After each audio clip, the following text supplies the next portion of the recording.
What's up, bros? I'm Jonathan. And I'm Caleb. We are a couple of bros on a mission to give you guys the most detailed movie reviews out there with as little bias as possible. Welcome to the All Bros. This week, we are joined by our reigning champion when it comes to being on this podcast so many times. Sorry, Vic. DJ from the Untrained Eye. I mean, listen, Ben seems to be coming for the throne a little bit, so I had to I had to make my quarterly appearance just to make sure that everybody remembers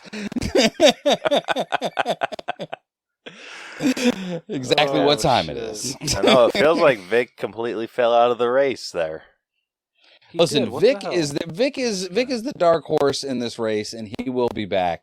Okay, I can feel it in my bones. As soon as I let my guard down, you're gonna be like, "Watch this, DJ," beep, and push that little button, and then Vic's gonna show up, just like he did the last time. I am still extremely proud of that. That was, chef's kiss. So good. I'm honestly amazed he didn't ask to be on this one. I know, I tried. Wow. All I'm hearing is that I was second string, and I don't like it. I don't like it at all. I never. Well, no, I didn't even know that you were gonna be on this episode. Caleb, I texted him. I'm like, "Hey, would it be okay if we recorded closer to 7? Because I'm running late at work." He's like, "Oh yeah, shit, I forgot to tell you, DJ is gonna be on, but I'll make. I'm sure it's okay."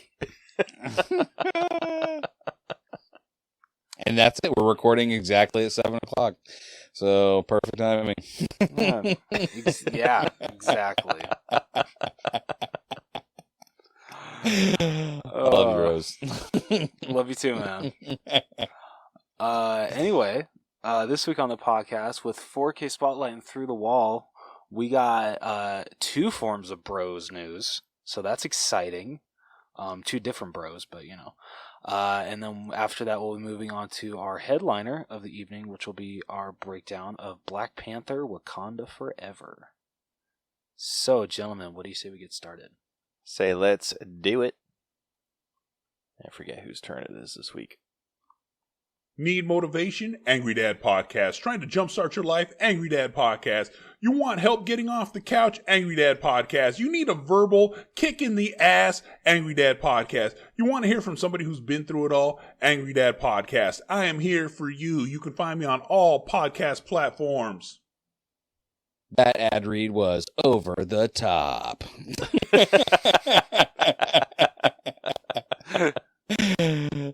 That was a great episode. Dude, I love having Ben on, especially to talk about old movies like that. And he keeps he'll send me on TikTok just random videos like, "Hey, we need to talk about this one." I'm like let's do it. Dude, I'm telling you right now, The Peanut Butter Solution is on Tubi. If you guys want to watch maybe the worst movie you'll ever see, we can talk about it. Is it worse than Food Fight? That's the question. Yes. Wow. Okay. That's yes. a bold statement. Think of a movie, it's worse than that. We could come up with a movie from our respective homes right now that's better than The Peanut Butter Solution. Have you seen Food Fight? Yeah. No, but I've listened to at least a minimum of 3 podcasts, including yours, about how terrible this movie is. Food Fight, that is.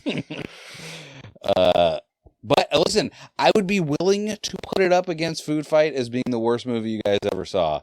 So whenever you're ready to see possibly a worse movie than Food Fight, I am down to clown for that one. That is a bold statement, and we will be holding you to that. Yeah. Yes, we will. You will regret it.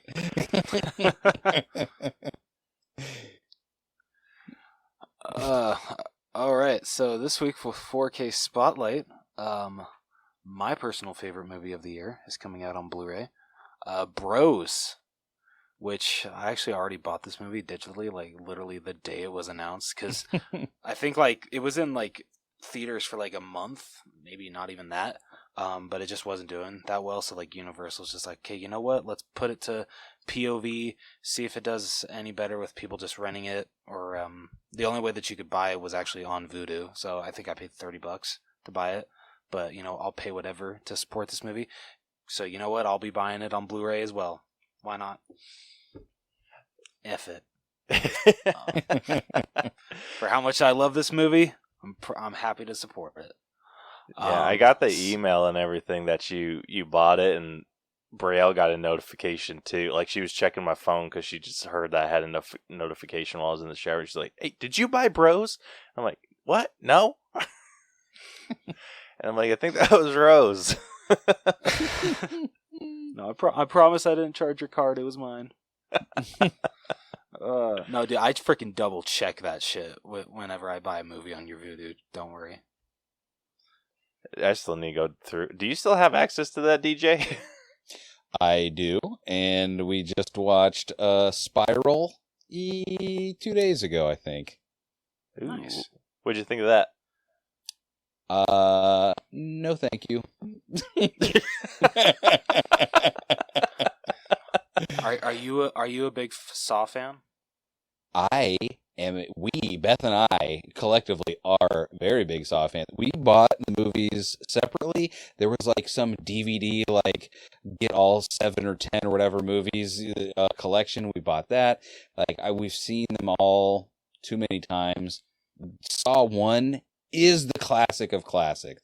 There is no more classic horror movie than Saw. Like that's whoa. Okay. You're gonna argue with that, Rose? Yeah, classic horror films, Halloween.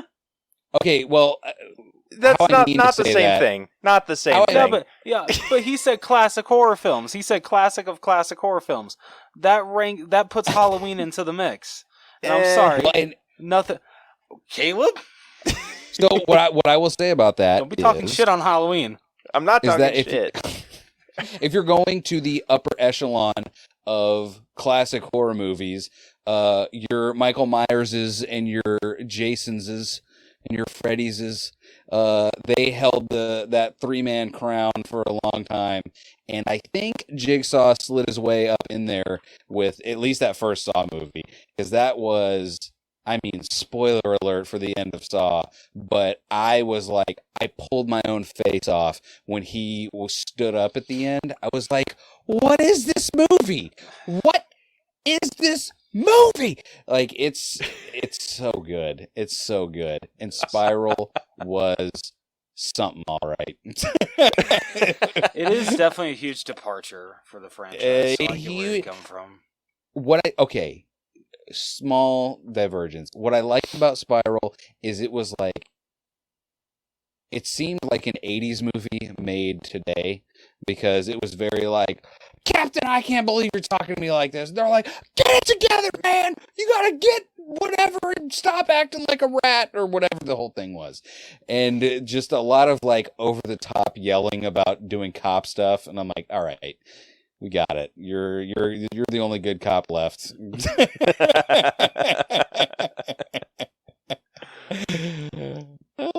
It wasn't great, but I mean, listen, I'm down for any. If we get another one, I'm down for another Spiral. I would watch it. Spiral 2 keeps whirling. They're already fast tracking another Saw movie that is nothing like Spiral. It's actually like connected to the original films. Listen, I'm down for any more, any way they want to like bring what's his face Tobin Bell back in, or just do any more legit Saw stuff. I'm for it. I'm for it all. Did you ever listen to our episode about that one? About Saw? About Spiral? I want to say yes, but I don't know. Honestly, now that I've just watched it, I'll probably go back and listen to it. Yeah. Then I'll try not to spoil the rating we gave it, but I just basing it off of what you're saying right now, you're not gonna like it.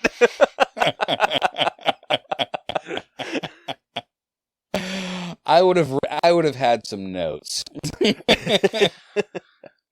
Listen, enough. I will say this. My main note that I would give is that this is the way this was such a huge departure, I think, is that like all the traps, there was no like, I know Jigsaw didn't really give time to think, but like there was literally no time to think. They're like, this is your game. There's a train coming. Oh God, my tongue! Bang. This is your game. Your finger's gonna get pulled off. You got freaking electrocuted by water anyway. This is your game. You get waxed or your spine cut in half. I had both happen. It's like, hey, let it breathe. Have the people. If you're gonna torture them, torture them. If you're gonna kill them, just shoot them. That actually was a big concern, or like a big talking point on, like when we were discussing the movie. Like it just felt very quick and didn't give you a whole lot of. At least I think. I'm not going to say anything because if you go back and listen, and I didn't say any of that shit. I'll ask you this: what grade would you have given this movie? So, as just a movie, if I had never seen any of the other Saws and just was like, Spiral, what is this? I don't. It's hard to say. Because on one hand, it wasn't a good movie, but it was like, it was definitely fell into the realm of like not good movies.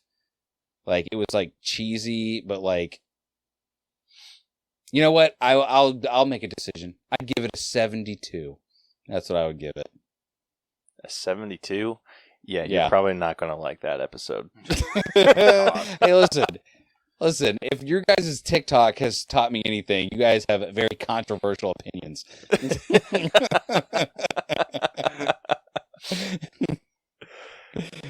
Actually, I'm curious to see what our like personal scores was.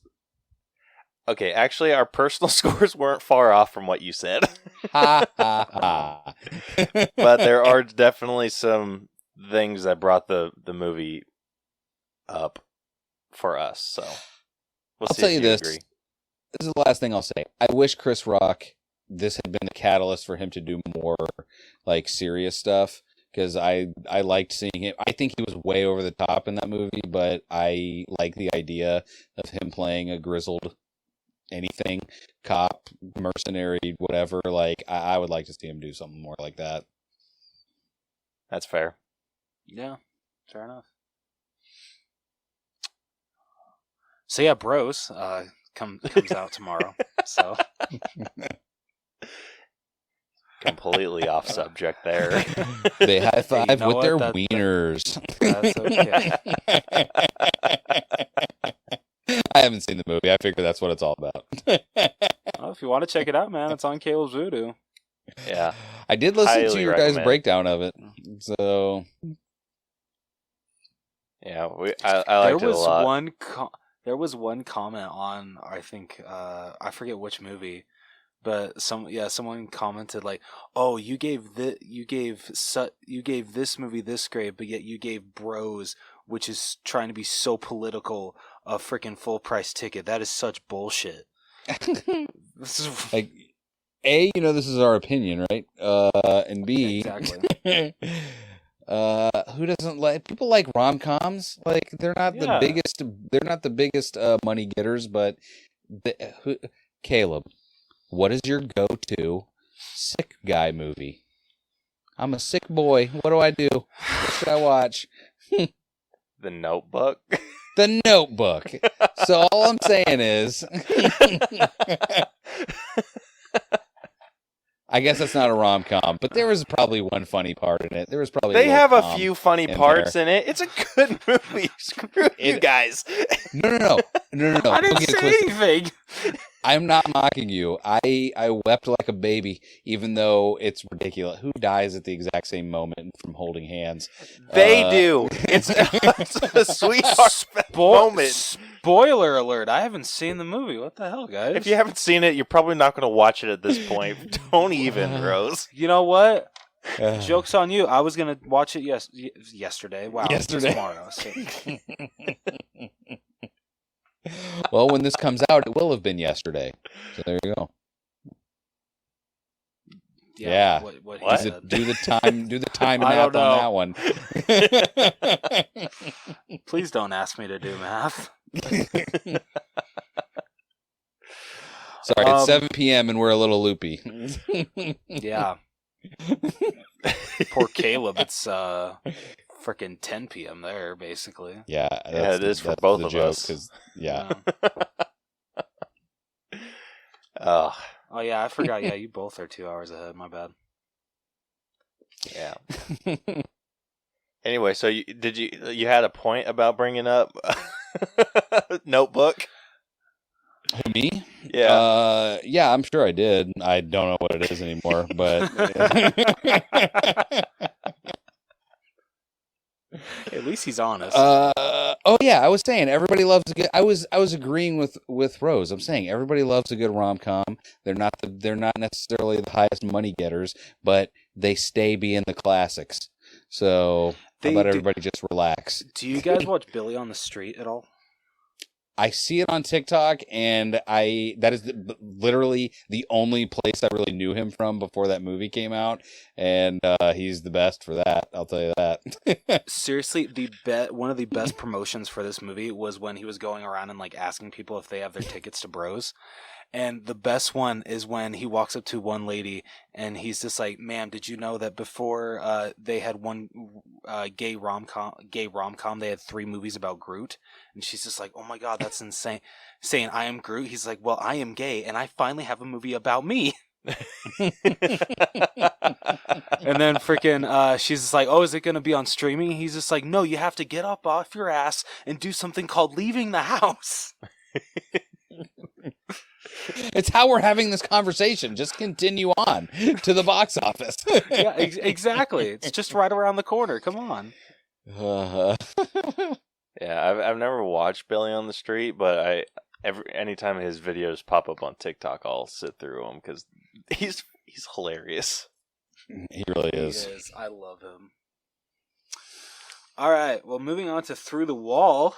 It is our birthday. The All Bros yesterday. Yesterday.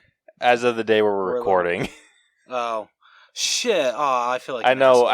We completely spaced it last week. Damn it. I didn't get Caleb a cake, nothing.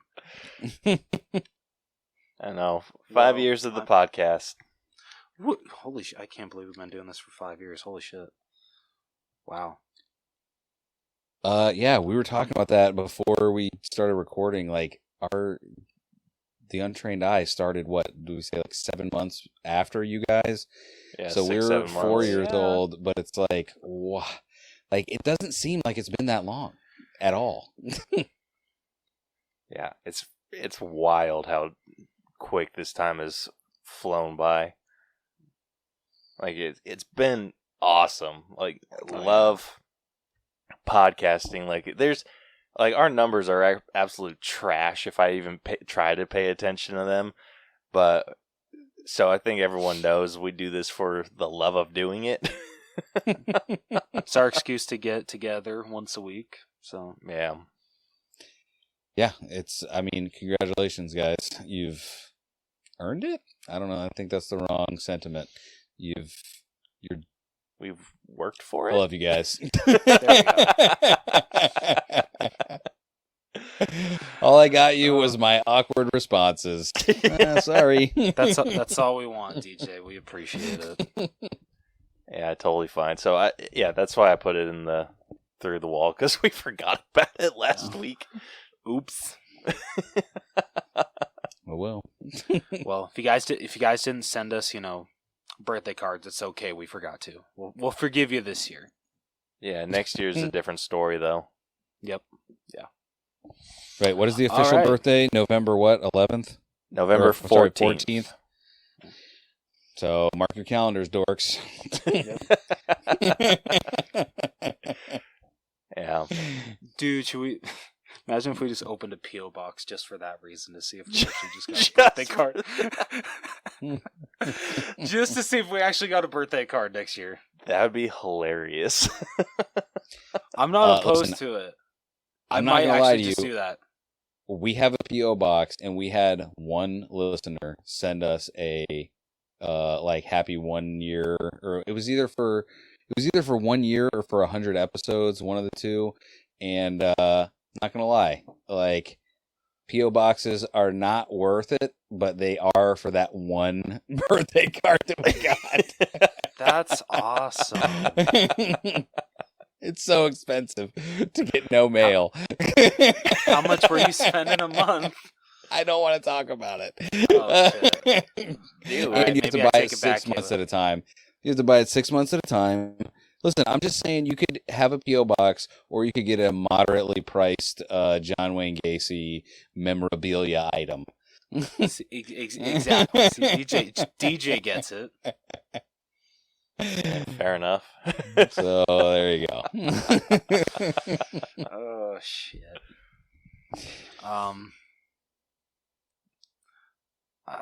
I was not expecting him to throw in John Wayne Gacy, so it like really took me by surprise. I need a minute. I missed the Gacy Gazette. What can I say? I'm sorry. I still don't have anything really to talk about. No, listen. I know. I listened. I heard you say you were gonna start taking it slow, and it wasn't gonna. But it doesn't mean I don't miss it still. Well, thank you for listening, man. I appreciate it.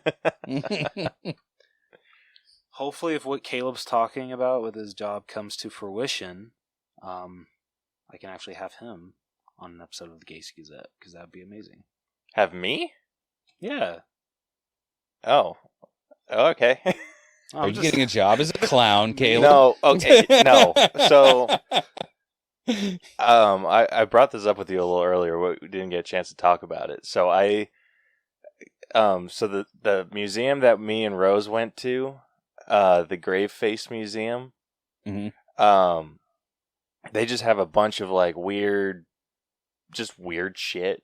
Like they have like sideshow attractions, stuff from like a circuit, like a bunch of that. But then like in their big room, they have it's their serial killer room.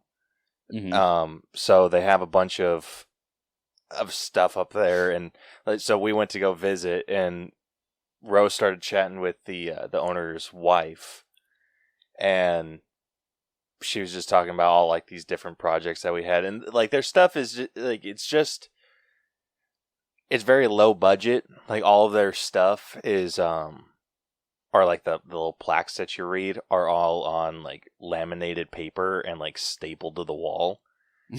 But I brought up to Rose, I was just like, dude, I would love to like hit them up and like offer to make frames for all this stuff, so it just has a little bit more like feel to that.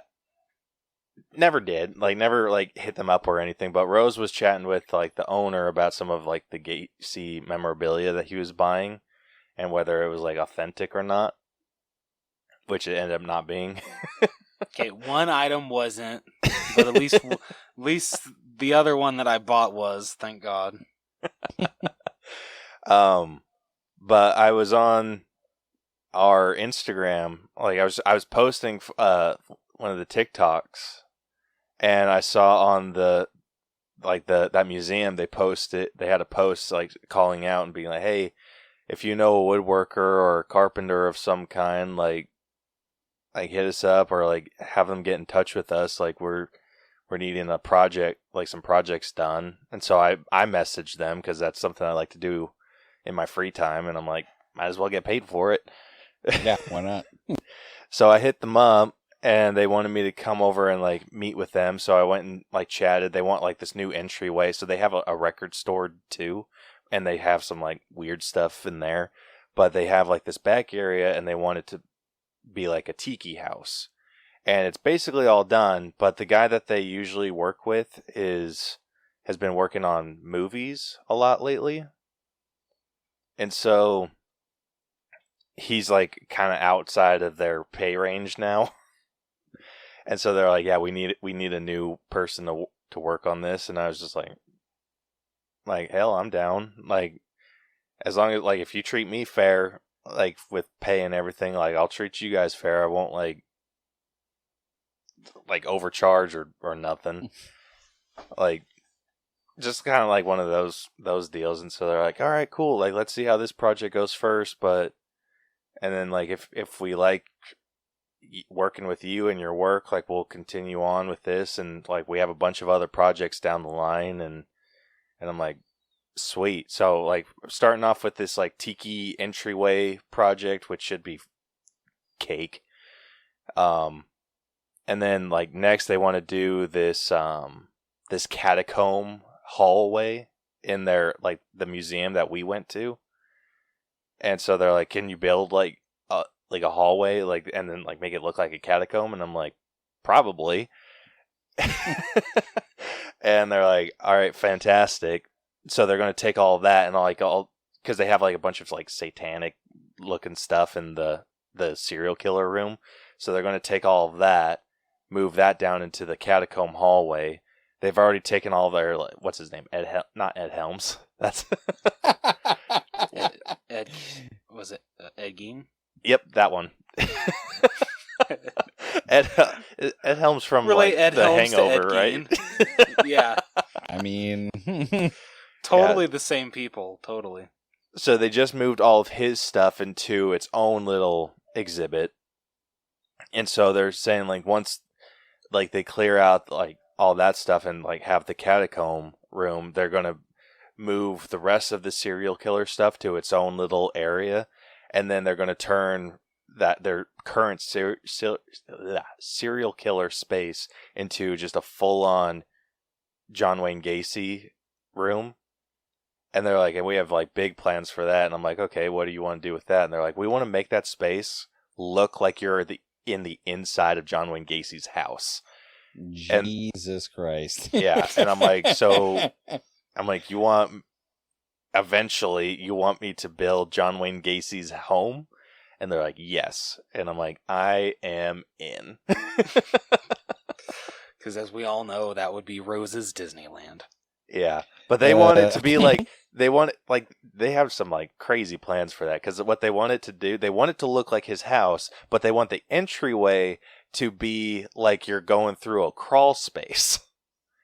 Good Lord. So these people are, yeah, you need to make one of those floors that like pulsates, you know, like the souls of all those dead children, like, let me out.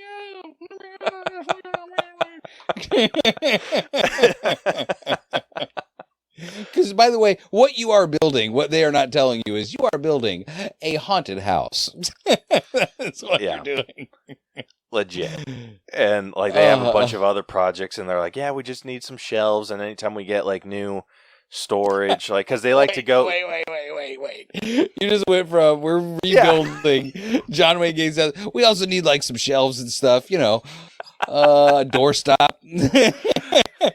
Yeah, like it's just crazy projects, and so, like they've been working with their current contractor for like 10 years, and so they're just like, yeah, he's been our go-to guy, like fixing anything. And so I'm like, okay, cool. Like I don't know how I'm going to do some of this bigger stuff, like because I'm working out of a dinky little shed, and they're like, oh, you can use our warehouse space, and I'm like, sick. Sounds good to me. Yeah. Yeah, so that's kind of what the project's turned into, and I'm like, this sounds awesome. And I told Rose that he's going to have to take a leave of absence or something when I'm working on the John Wayne Gacy house. Damn right. Yeah, you got to go and be his like helper for the day or something. Like, oh, get your scraps out. What does this guy do? Like, hey, listen, he's integral, okay, to the process. He's going to be touching a lot of your effects, but don't pay attention to that. He needs to do that. Oh, but it should be freaking badass. Like, if it all works out. Stand-in if they want me to be.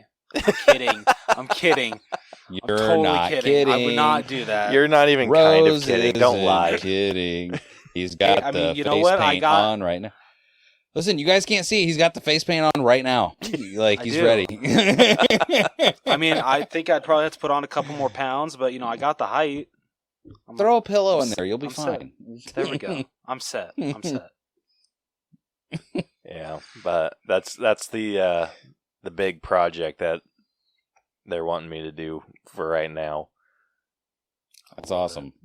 Dude, I'm so excited for you. This is going to be... I know, it should be pretty badass. Like, dude, and... hopefully they don't listen to this. But they're planning on like certain projects taking like they're thinking this entryway is going to take like at least a month. I'm like, I could probably get it done next week. Damn. Wait, did they tell you to keep all this stuff secret? No. Okay. No, they just have like a deadline or a timeline in their head because they're thinking the catacomb hallway is going to take like a few months to do. They're just like, we just need it done by like Valentine's Day, and I'm like, it's just a basic hallway. Like, do I get an early finish bonus? Yeah, kind of what I'm thinking too. Fair enough. But yeah. Anyway, that's my cool news of the week. And that's been the Casey Gazette. Anyway, we'll see you guys next time. We snuck in a secret episode. There you guys go. We sure did. Only true Gazette fans will know what episode 5 really was. Or those people that listen to our show and not Gacy Gazette are like, what the shit is the Gacy Gazette? Just imagine we label the next episode as episode 6. They're just like, where the fuck did episode 5 go? Dude, we're doing that. I don't care if you call it episode 5. I'm titling it as episode 6. I can't even remember if I'm on episode 4 or 5. You're on 5. Yeah, you're on 5. I am on 5? Okay, cool. Oh, shit, dude. That's going to be so funny. Okay. Anyway, what do you say we move on to our headliner? So let's do it. All right.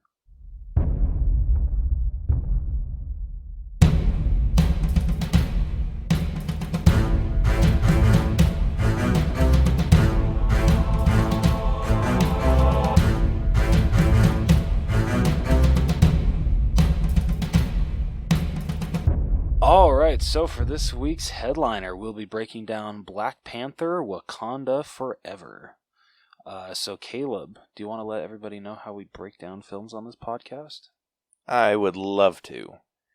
If you are new to our breakdown system, we have split movies into 8 different categories that we individually score to come to a final All Bros and Untrained Eye letter grade. The 8 categories that we score are story, writing, acting, character development, effects, music, costumes, and then we give it our own personal score at the very end. All of those numbers will get magically added up and spit through our algorithm and give us our final score for this movie to compare it to other movies of a similar score, and then a percentage just so we can have an official ranking. And something that's fun about this one in particular, we have this one also linked to our official MCU ranking, which we haven't completed yet, but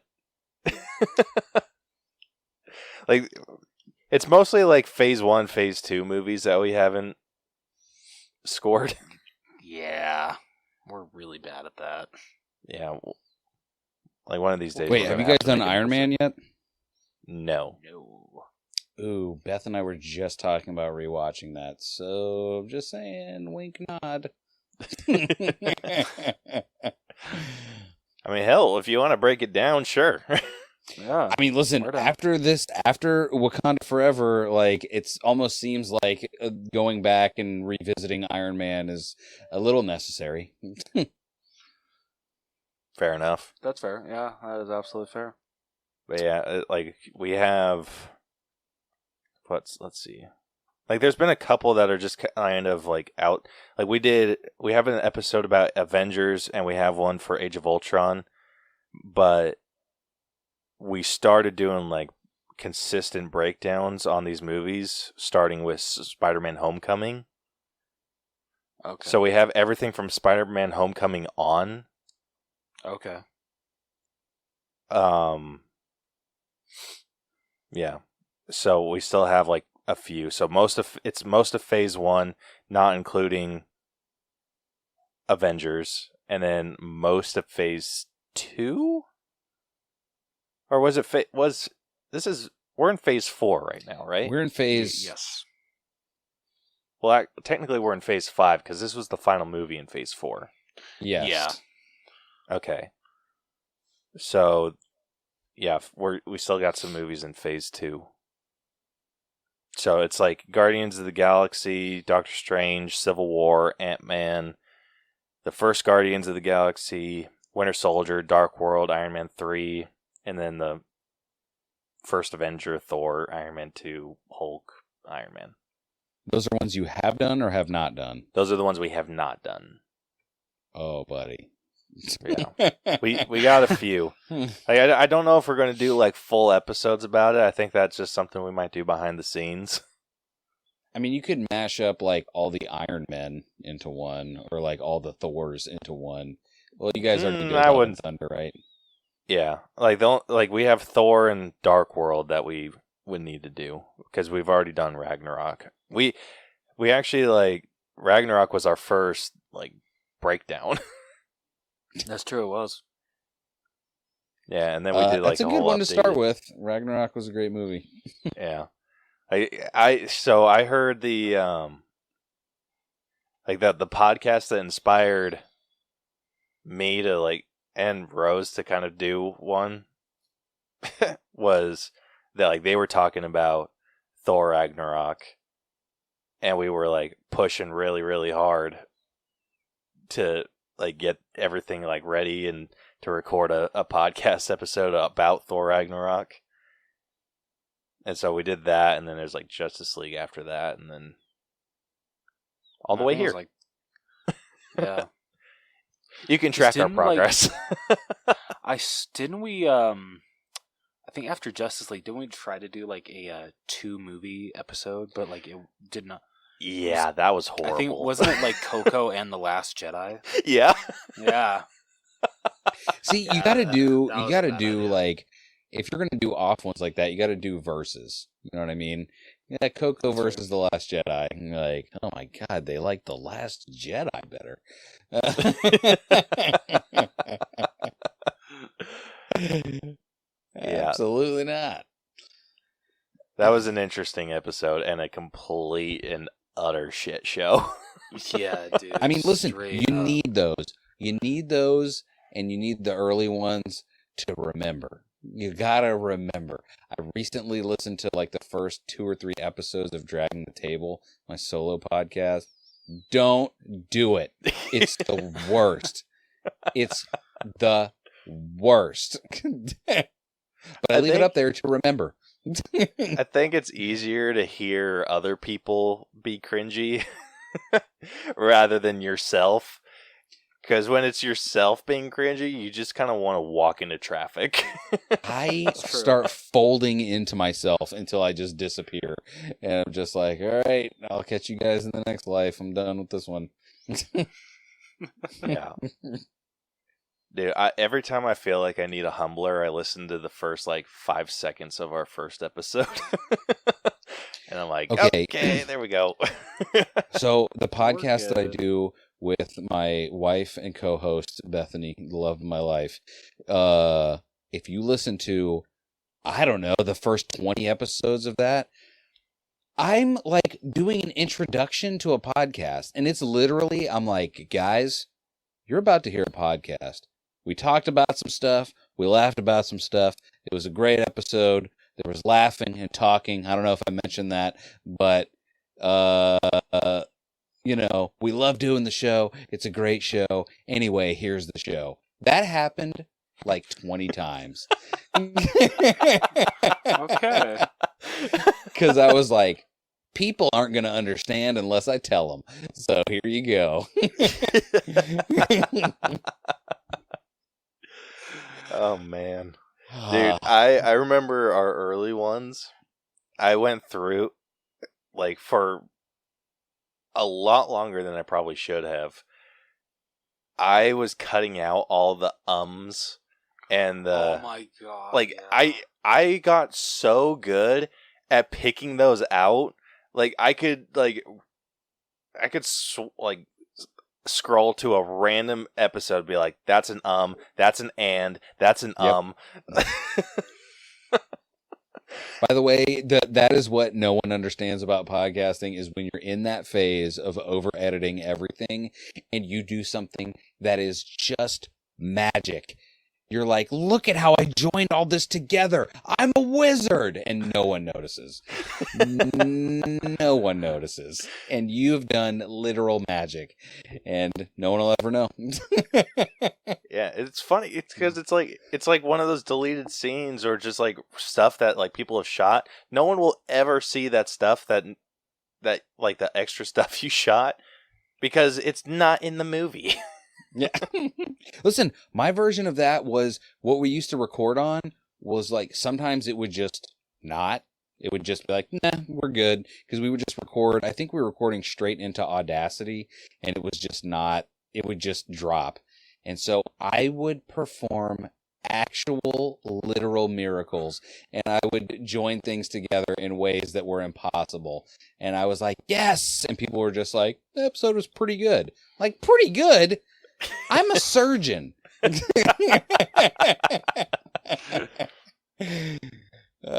We had that issue with Audacity a lot. Sorry, happy birthday, guys. Yeah, funny enough, our original mics, right there. Yeah, on our headphones. Yeah, I mean, we all got to start somewhere, you know. Yeah, it's true. 5 years strong. So anyway, getting back into what we came here for, we came here for this part. This is the part we've all been waiting for. Rose, take it away. No, I'm sorry, I jumped the gun. No, absolutely. It is our favorite segment, Reading with Rose time. And heads up, if you have not seen Wakanda Forever, definitely go check it out first. I don't know what the hell you're doing here. Go see this movie, and then come back and hear Rose try to pronounce some of these names. It's gonna be amazing. Y'all are mean. I'm gonna be reading along with you, Rose. Okay. Yeah, didn't Beth want to be present for this part? She's here in spirit. Miss you. I got to put on some chapstick because I feel I'm gonna probably be licking my lips for how bad I'm gonna. Yeah, please take a sip of water. Do your me. Blow on the little.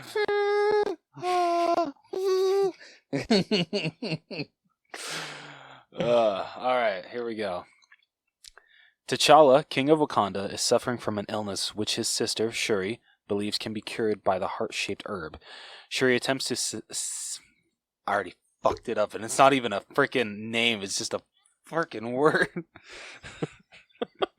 Synthetically recreate the herb after it was destroyed by Killmonger, but fails to do so before he succumbs.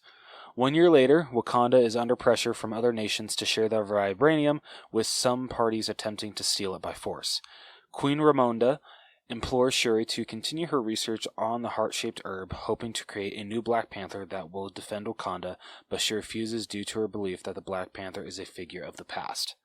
In the Atlantic Ocean, the CIA and U.S. Navy SEALs utilize a vibranium detecting machine to locate a potential vibranium deposit underwater.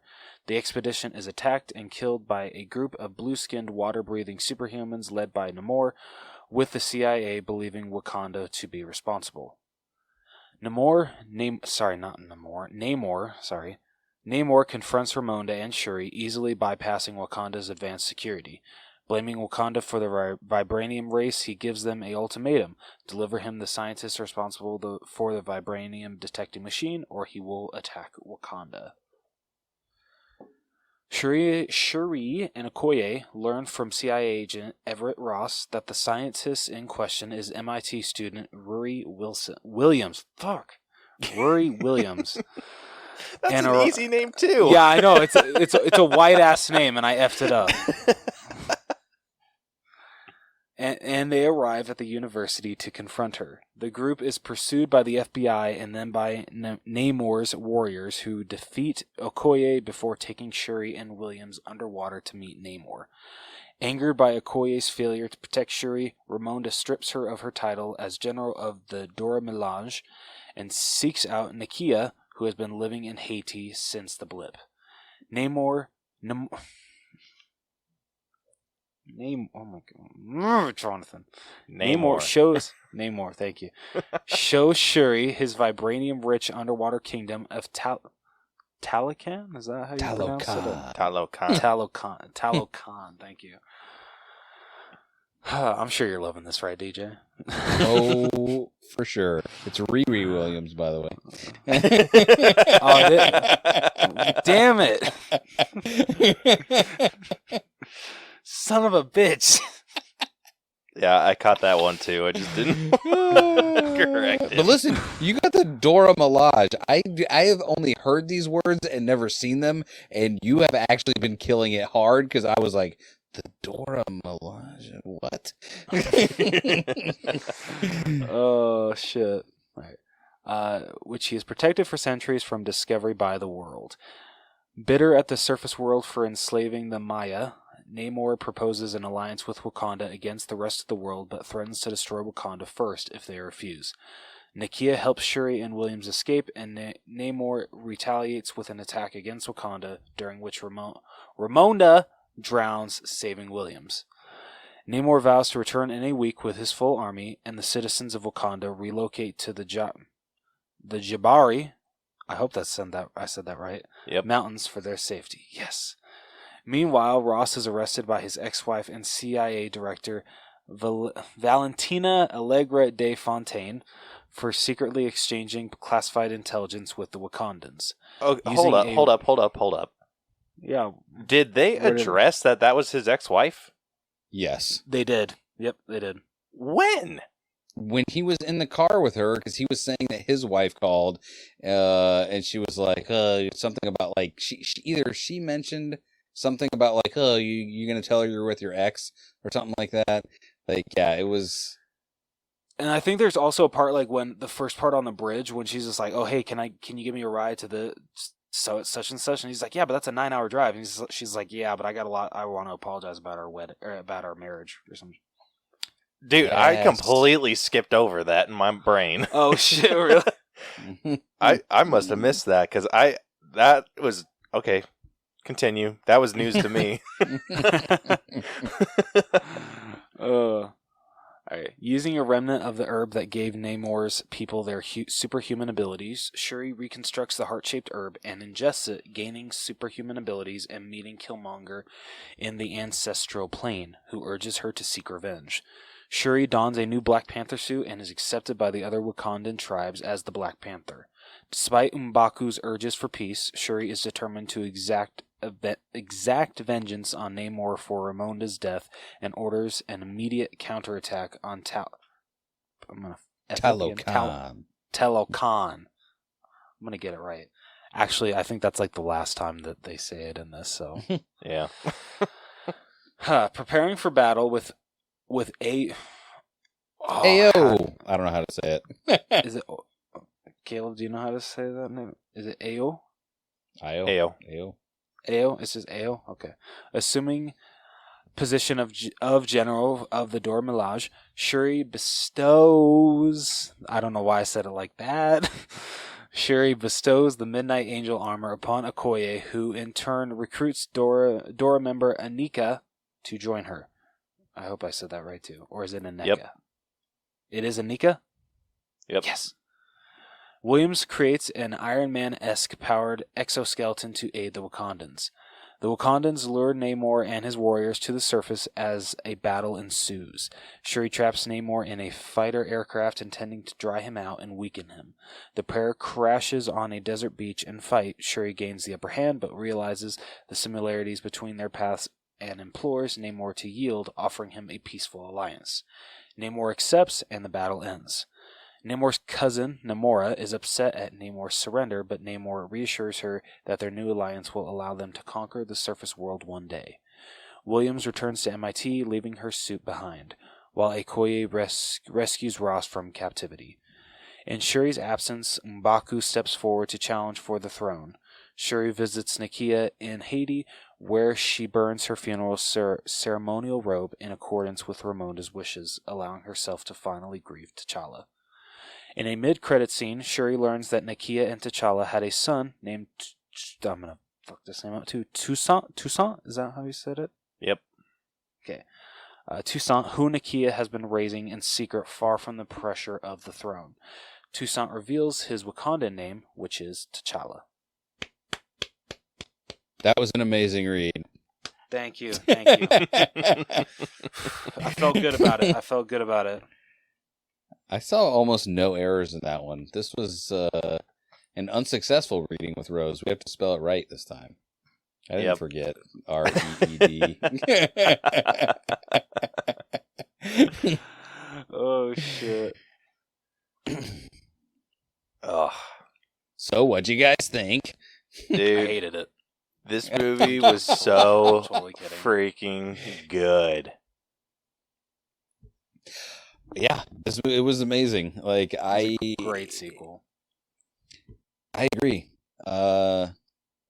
I don't know how to, yeah. Well, Dude, that's been this episode. Yeah. I'm just kidding. This has been the episode of Three Guys Agree. Mm-hmm. It's over. Dude, I'll be real. When they announced that Namor was going to be the antagonist in this movie, I did not know how to initially feel about it, because Namor in the comics is such a bland character and kind of just a douchebag. This guy was kind of a douchebag. Yeah, like he he was. had it, but Yeah, at least too. like he had some like substance behind him, I feel, too. All right, wait. Fair Before enough. we get into that, I want to start at the beginning and say that two things. One, like the celebration of T'Chaka, and basically of Chadwick Boseman, his death was it was crazy. Like, that was all I don't know that there was a better way, because I've talked to a bunch of people about this, of like, do you guys think there was any better way to handle an off-screen death in the way that they did with him? Nope. This was the only way. It was perfect. I honestly Yeah. thought he was already going to be dead. I didn't expect them to actually have this whole open up with the whole storyline of him literally being on his deathbed with an illness and Shuri trying to save him. I was not expecting that. I was afraid that they were going to do something where they quote unquote showed him. Yes. Oh yeah. But when they didn't, and just like the panic, like just following Shuri was the perfect move. Yes. Yeah, and I agree with all of that. I liked how they did his, we're doing his funeral, showing it as a celebration of life, kind of. And I gotta tell you, the part that I feel like got everyone was the tribute opening, where it was, instead of all the different Marvel characters, when it's showing, the Marvel Studios coming up, it's all Chadwick Boseman, and it was just silent. That was oh my god. Dude, I wish mine was silent in my movie theater. I don't know if a couple in front of me was laughing at something else, but they were actually giggling during that part. Are I you would have freaking kidding me? I would have dunked their head in a tub of popcorn. Dude, I should have. Such disrespect. I don't care what you're laughing at. I hope it's not this, but come on. Two things. One, there was someone with the creakiest chair during that part that was just to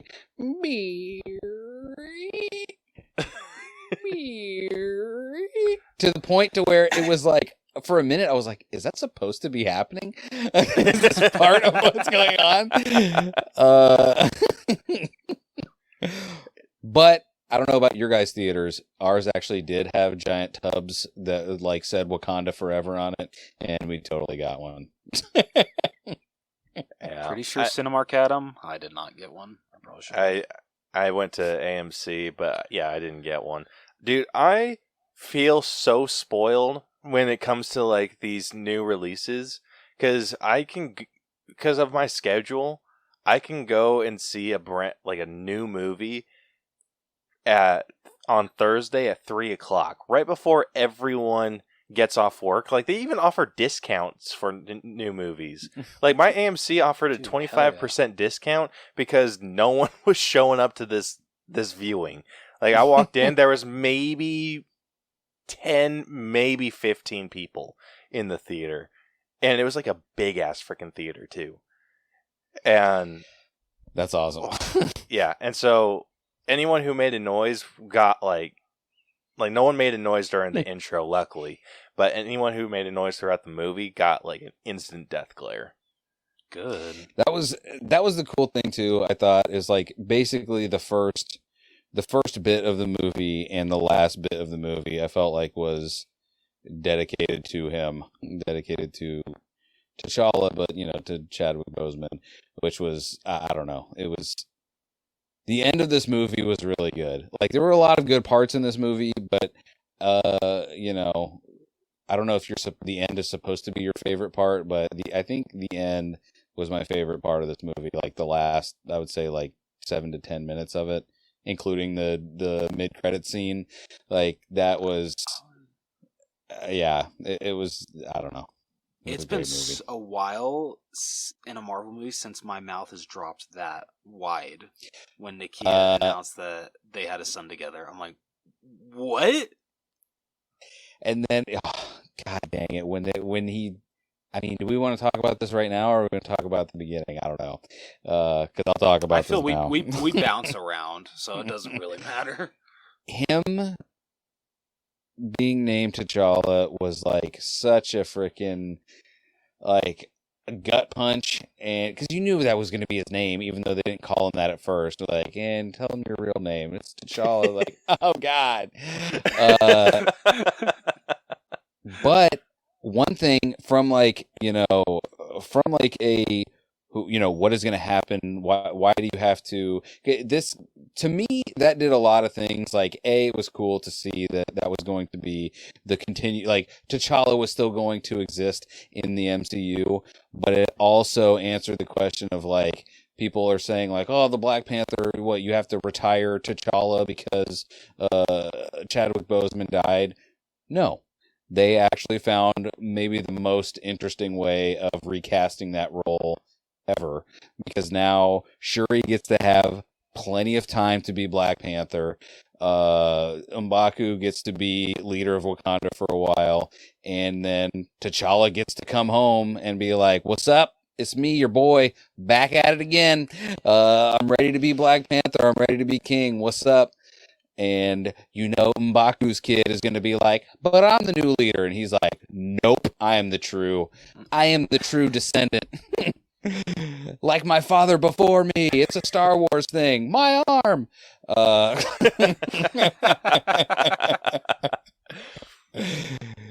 don't know. I thought that was handled like, because people are still complaining about like, about taking away the T'Challa character. They did not.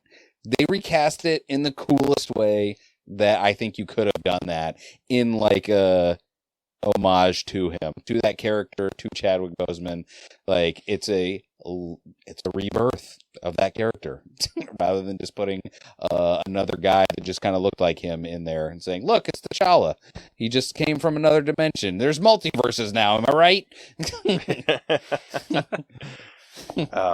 Dude, like, I was really on the fence on like whether or not I wanted T'Challa to still be a part of the MCU and everything. Like it was, I was swapping back and forth, being like, yeah, like I think they need to recast, and like even Chadwick's family like urged Marvel, like he would have wanted T'Challa to be recast, and like Marvel's just no. But I absolutely agree with you. This is like one of the cooler ways to do a recasting. Yeah, because it's not recasting. That's the thing. It's not recasting. It is like literally passing the mantle to his son. So I don't know. It's very cool. Yeah. Dude, I don't know about you guys, but I was like openly just crying through like a lot of this movie. Anytime they talked about 4 times. I made it through like the opening when he's like, when they like announced that he like has passed. I got through that and I was like, okay, like I can make it. And then I saw the opening sequence and it just being completely silent, and then the Chadwick Boseman like tribute, and I was like, oh, like freaking like ugly crying, and then I cried through the entire freaking funeral. That one, the silence got me, and I'm gonna be honest with you. The only the 2 times it got me again was at the end when it was like, "This is his son." I was like, eh. But the one that really got me good was when Shuri got taken, and Ramonda was like, "You're out. You're fired. I hate you. Get out of my face forever. What are you trying to say? I lost everything, and you just told me you lost the last thing I had. Go directly to hell, lady." And like her, like seeing that, I saw someone on Twitter be like, and this is why Angela Bassett gets them awards for acting. But what's her face? Okoye. What is the girl's name that plays her? I don't know, but whatever, Michonne, Danae Guerrera. That was such a well done scene. That was probably one of my other favorite scenes in that movie, was that part, because Okoye is like, so like, I've lost things too. It's crazy. I didn't mean to do it. And when she just tees off on her and is like, I've lost everything, and you see her face of like, I am hurt and I have nothing I can say because I was thinking of myself. Boom, spear in the ground. I'm out. I have nothing to do with be out right now. And Beth actually made a great point. She was like, but the next thing she did was go and get the next last person that she had and send her in to go and save her daughter. I was like, listen, they can't all be perfect, okay? But great point. Well, I don't know. I think in Nakia's defense, Nakia had never quite like failed a mission before. That's true. Like she kind of still had a decent track record, at least in Ramonda's eyes. Okoye, yes. she effed up bad, dude. And I was total like, I forget who like tried to come to Okoye's defense. Like, I think it might have been M'Baku, but whoever tried to come to her defense, I was like totally like, this is unfair. And Angela Bassett changed my mind. Yeah, I was like, oh, okay, well, we're all just gonna be quiet now. Sorry about that, my queen. I'm gonna go ahead and leave now. Oh my gosh, dude! If she doesn't get an award for this movie, that will be an absolute crime. I mean, listen, I was chills when she was talking to the United Nations. Yeah, the United Nations, and then they bring in those freaking French like mercenaries. The way that she just like eyeballing the freaking French lady. Well, that was another scene too that I was like, because that was right up front, and it was like, okay, like you're here saying that you want us to bargain with you, and this is what you're doing behind our back. Nah, it's not like that.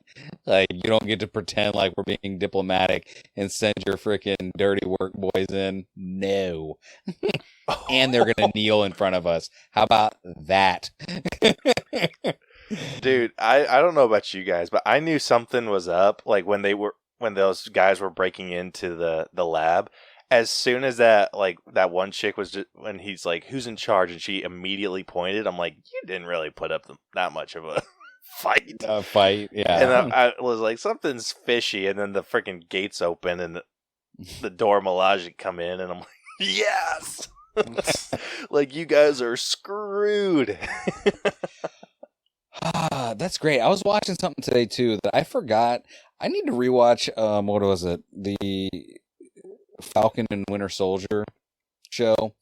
That I forgot that they were in that as well. Like they showed up there for a minute to be like, nah, we're gonna go ahead and wreck shop here too. Suck it, you nerds. By the way, too, in the movie when they were like, we got to go get our favorite colonizer. Beth and I both were like, oh, the Winter Soldier's gonna be in this. That's what I thought too. Dude, I completely forgot about Ross. Me too. Which is really sad because he's played by such an amazing actor, but the character's just not well written. And it's so weird hearing him do an American accent. Like, it throws me off every single freaking time. You stole the words right out of me, because as soon as he opened his mouth to do his... No. He opened his mouth to do his first line, and I was like, stop it. That's not... You don't talk like that. We all know you. That's not Bilbo Baggins.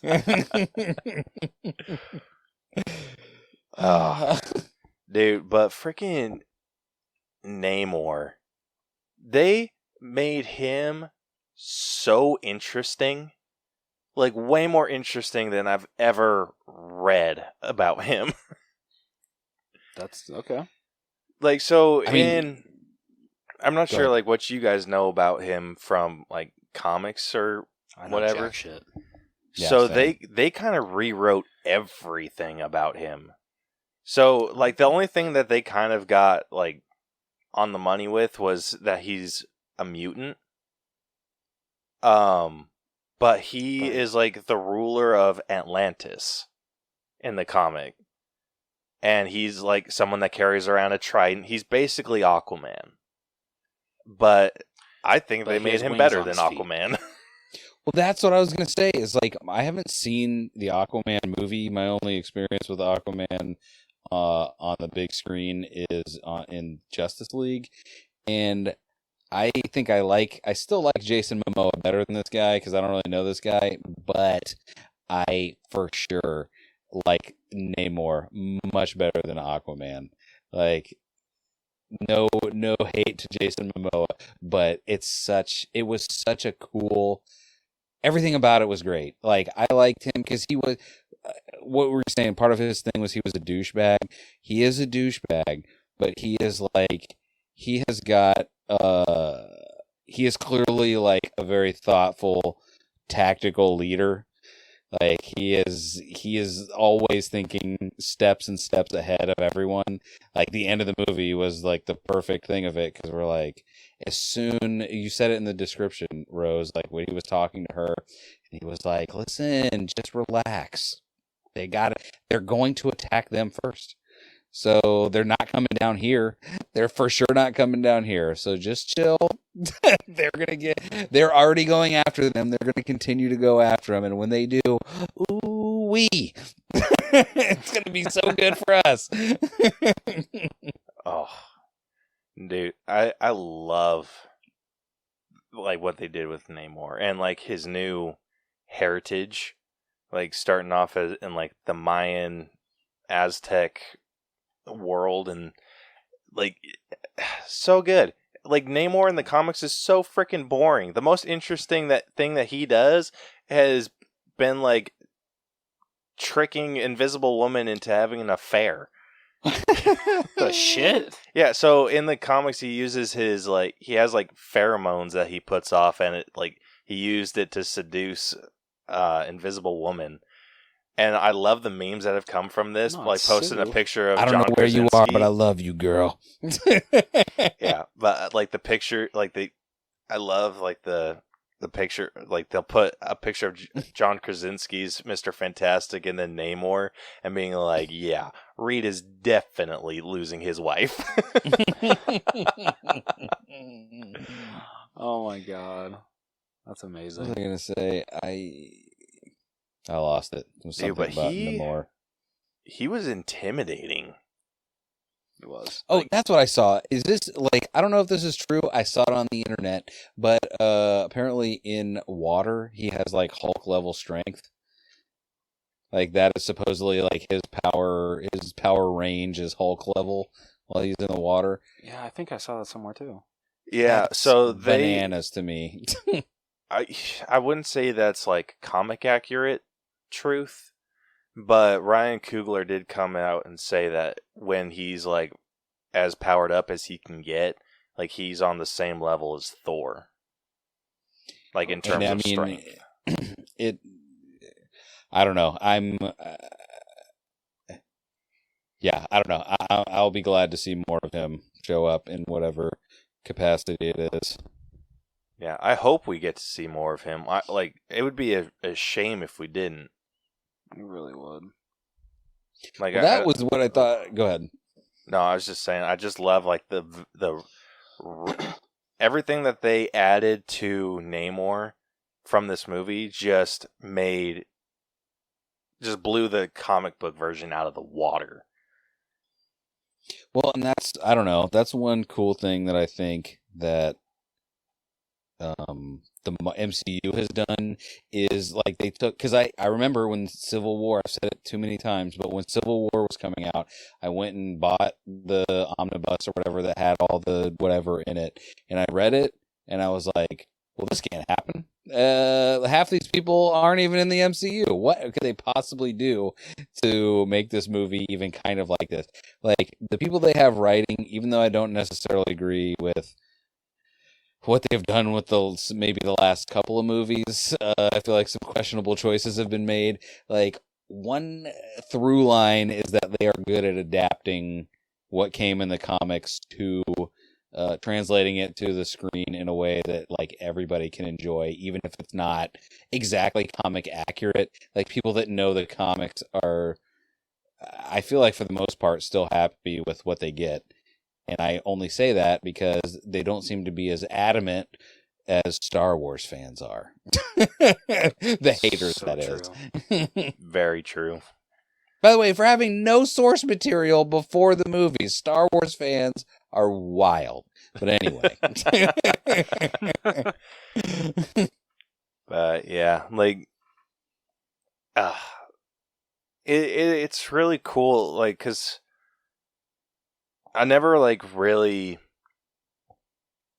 felt or like understood how impactful having a superhero that shares the same heritage as you. Like, I've never quite understood what that's like, which for those of you that don't know, I have like some Hispanic in my family, and my mom like kind of raised us in that culture.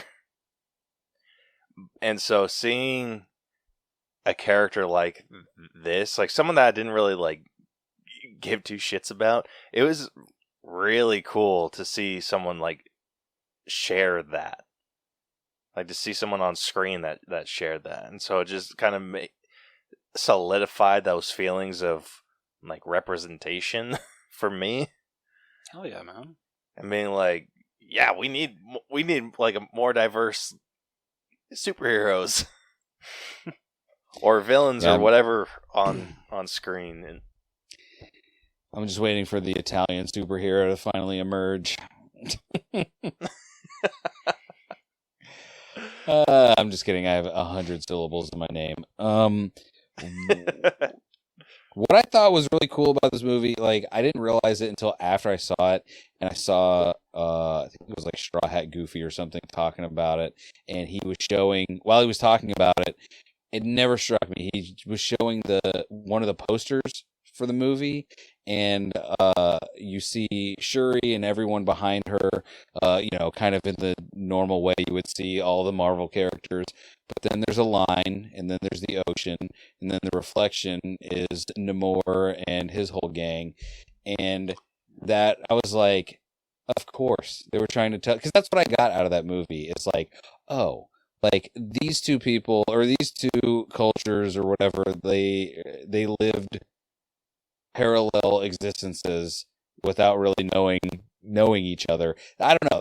That was what. Boy, you would think as long as it's been since I saw this movie, it's been days and days, that I would have a much more concise, better way of saying what I'm trying to say. And I don't.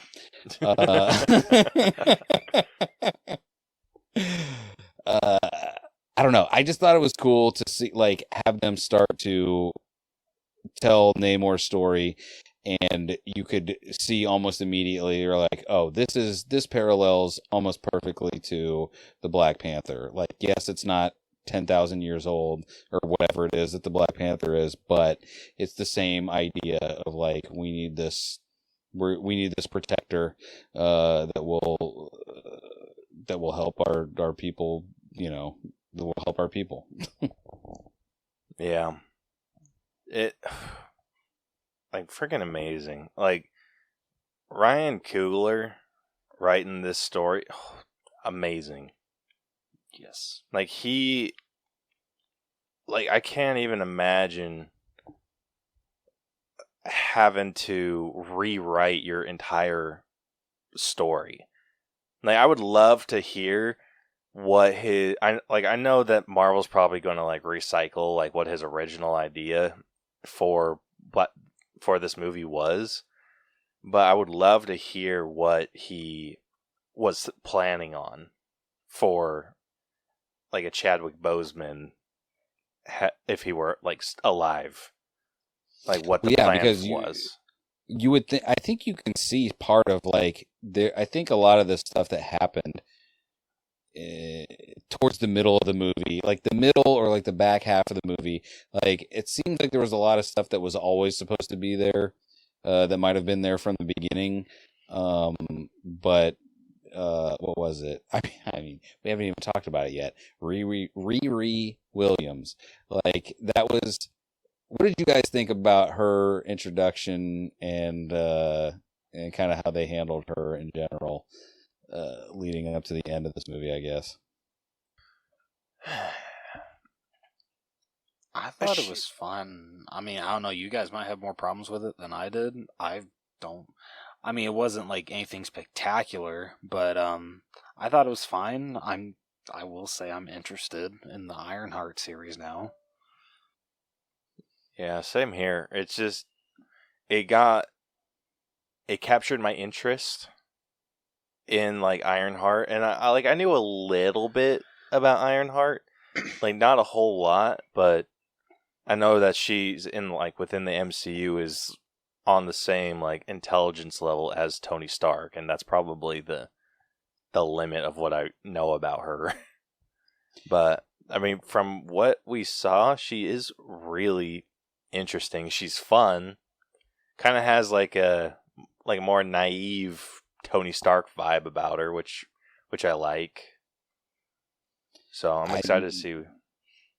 No, I liked her a lot too. I just thought that my only thing is like ever since Marvel put out Werewolf by Night, I am like, okay, you guys figured something out here. Do more of this. And I know that Ironheart is getting her own series or whatever coming, I think it's like next year in like March or something. I would not have minded a one-off of a special presentation, like a 40 or 50 minute whatever about Ironheart that like gave us more time, because it's like I like the time that we had with her. It felt like kind of shoehorned in a little bit to be like, hey, we got to get this person in to kind of, woo, look at this, it's going to be crazy, got a new Iron Man. Anyway, she's blasting off, we'll see you next time.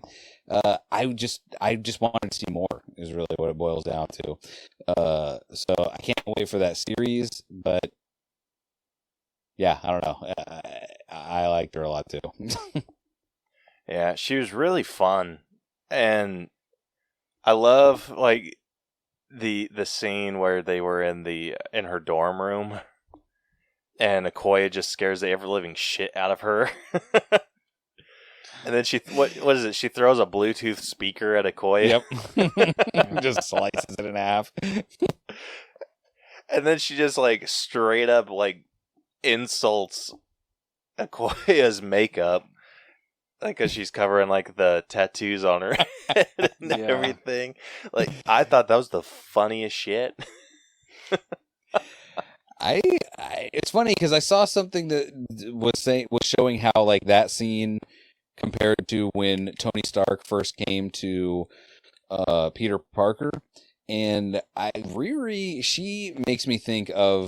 I knew that she was supposed to be like smart like Tony, but I think that she also had the like. She reminded me of like if Tony Stark and Peter Parker were one person, like without the alcoholism and the dead parents. Right. But.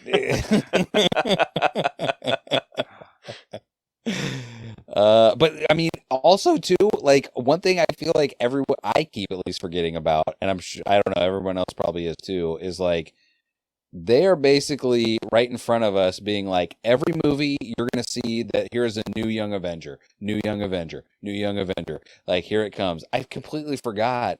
Again, I know you said you don't like watching like, synopsis or like reviews or anything before you talk about a movie, Caleb, but I realized that I have to kind of like, I have to hear someone say something so I can think like against it. But when I was watching something and I forgot that young son of Hulk showed up at some point in She-Hulk, I was like, hey, this is my son. I was like, wait, what? Caleb's got some thoughts. Dude, don't even get me started on what they did to Scar. All I'm saying is that, like, we basically have it now, right? Like, Spider-Man or Peter Parker can still be their Spider-Man because he's been, de-Tony Starkified and he's just hanging around in tights now. And then the rest of the Young Avengers, like, it's gonna.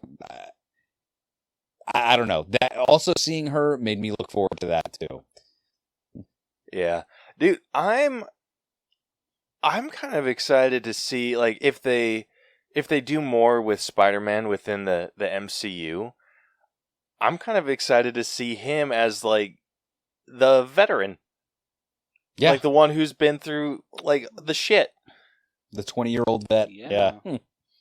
Yeah, like he's still on the young side and probably like fits better within the age range of the Young Avengers, but it's like he's also been through the gauntlet with the OGs. Yeah. I mean, I feel like he would be like kind of if he wasn't the leader, he would be the right-hand man to whoever was the leader. Yeah, I think it's hard to tell who's going to like take up that leader role.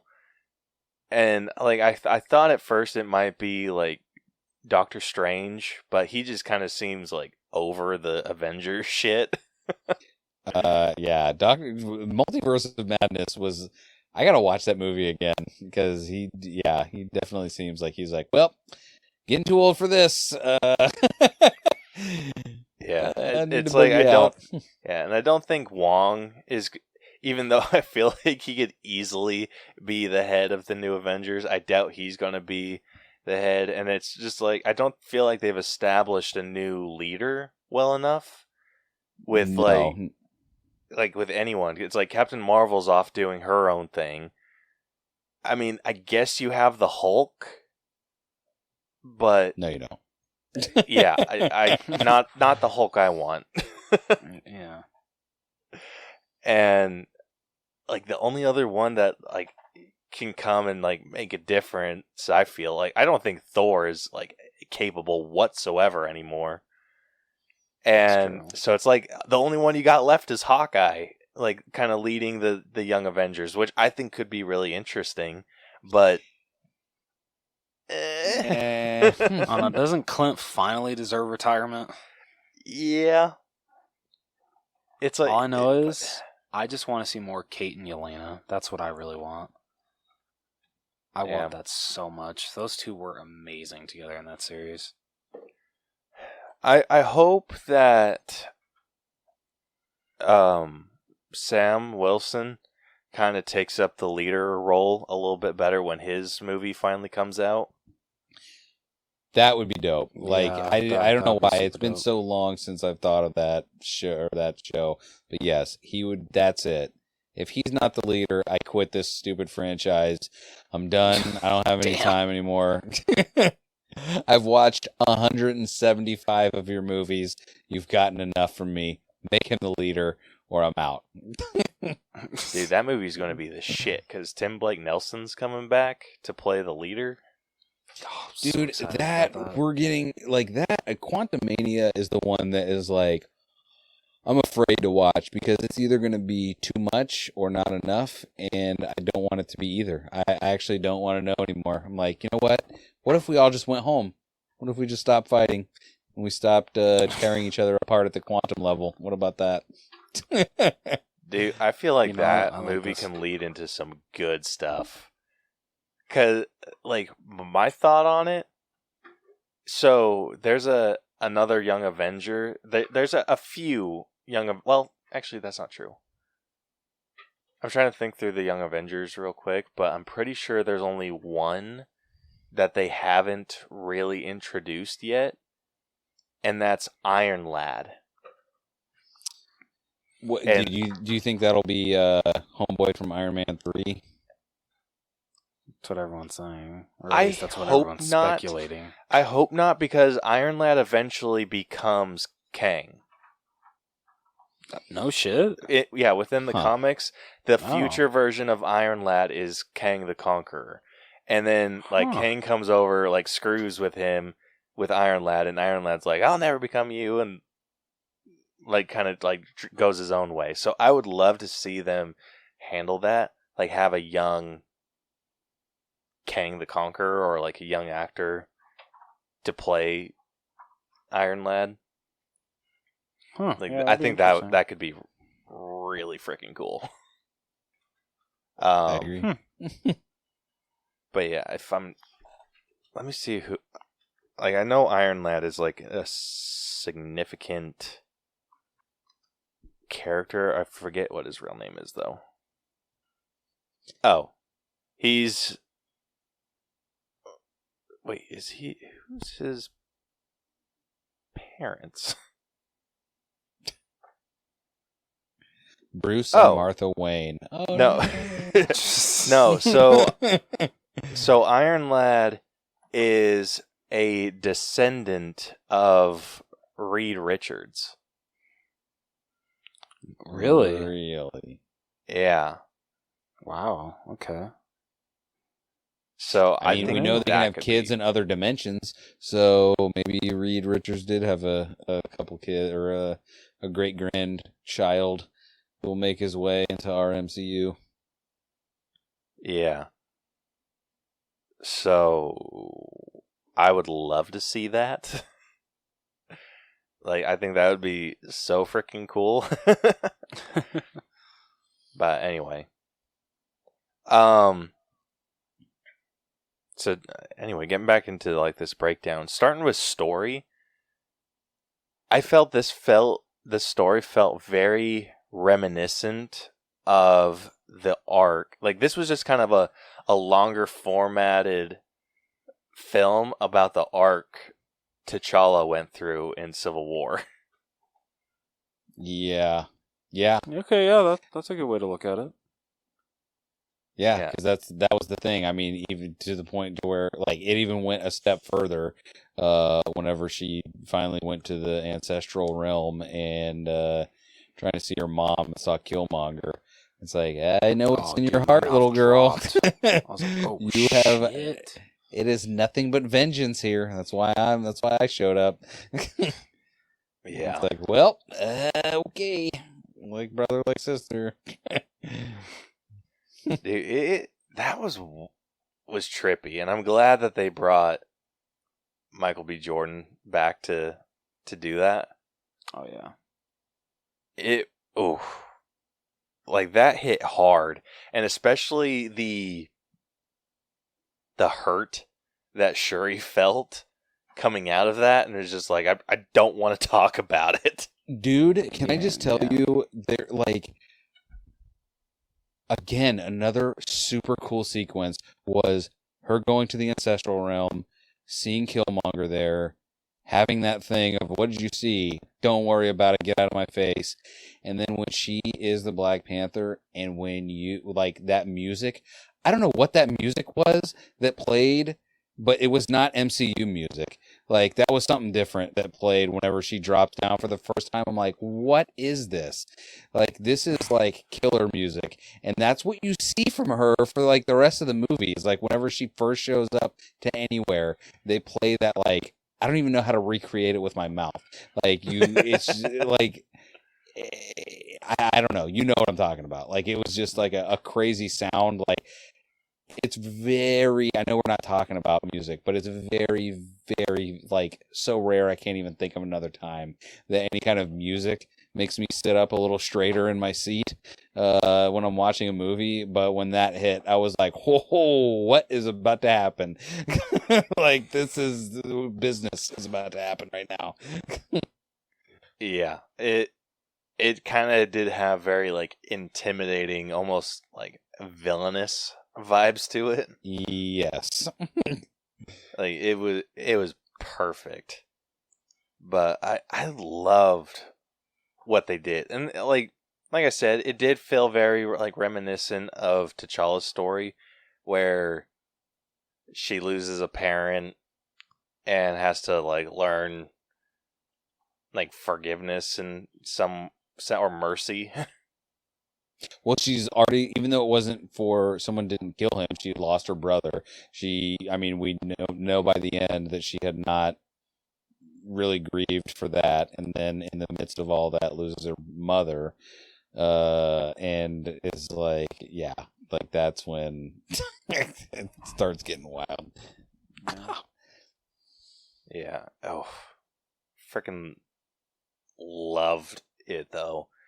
I loved how she was trying to, like, broker an agreement with Namor in regards to, like, keeping Talokan's secret and everything. And I feel like they could have come to an arrangement, but freaking, like, I was on edge when Nakia was coming. I was just like, shit, you're gonna screw this up.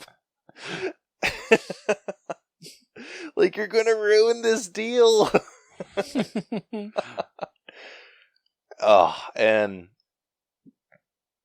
like, it's what I loved is how, like, understandable, like, his choices were. Like, he thought that he was on the verge of, like, of making this deal, but he's getting betrayed by, like, he's getting the little slip around from the queen, comes back and the princess is gone. He's just like, oh, shit. Like, I got played. And, like, the way that his whole, like, tone seemed to shift when that happened. And he's like, all right, I'm not playing around anymore. And just went ham on Wakanda with those freaking water bombs, which those were absolutely terrifying. Yes. Dude, seriously. Dude, like, I never thought that I'd be afraid of a water balloon.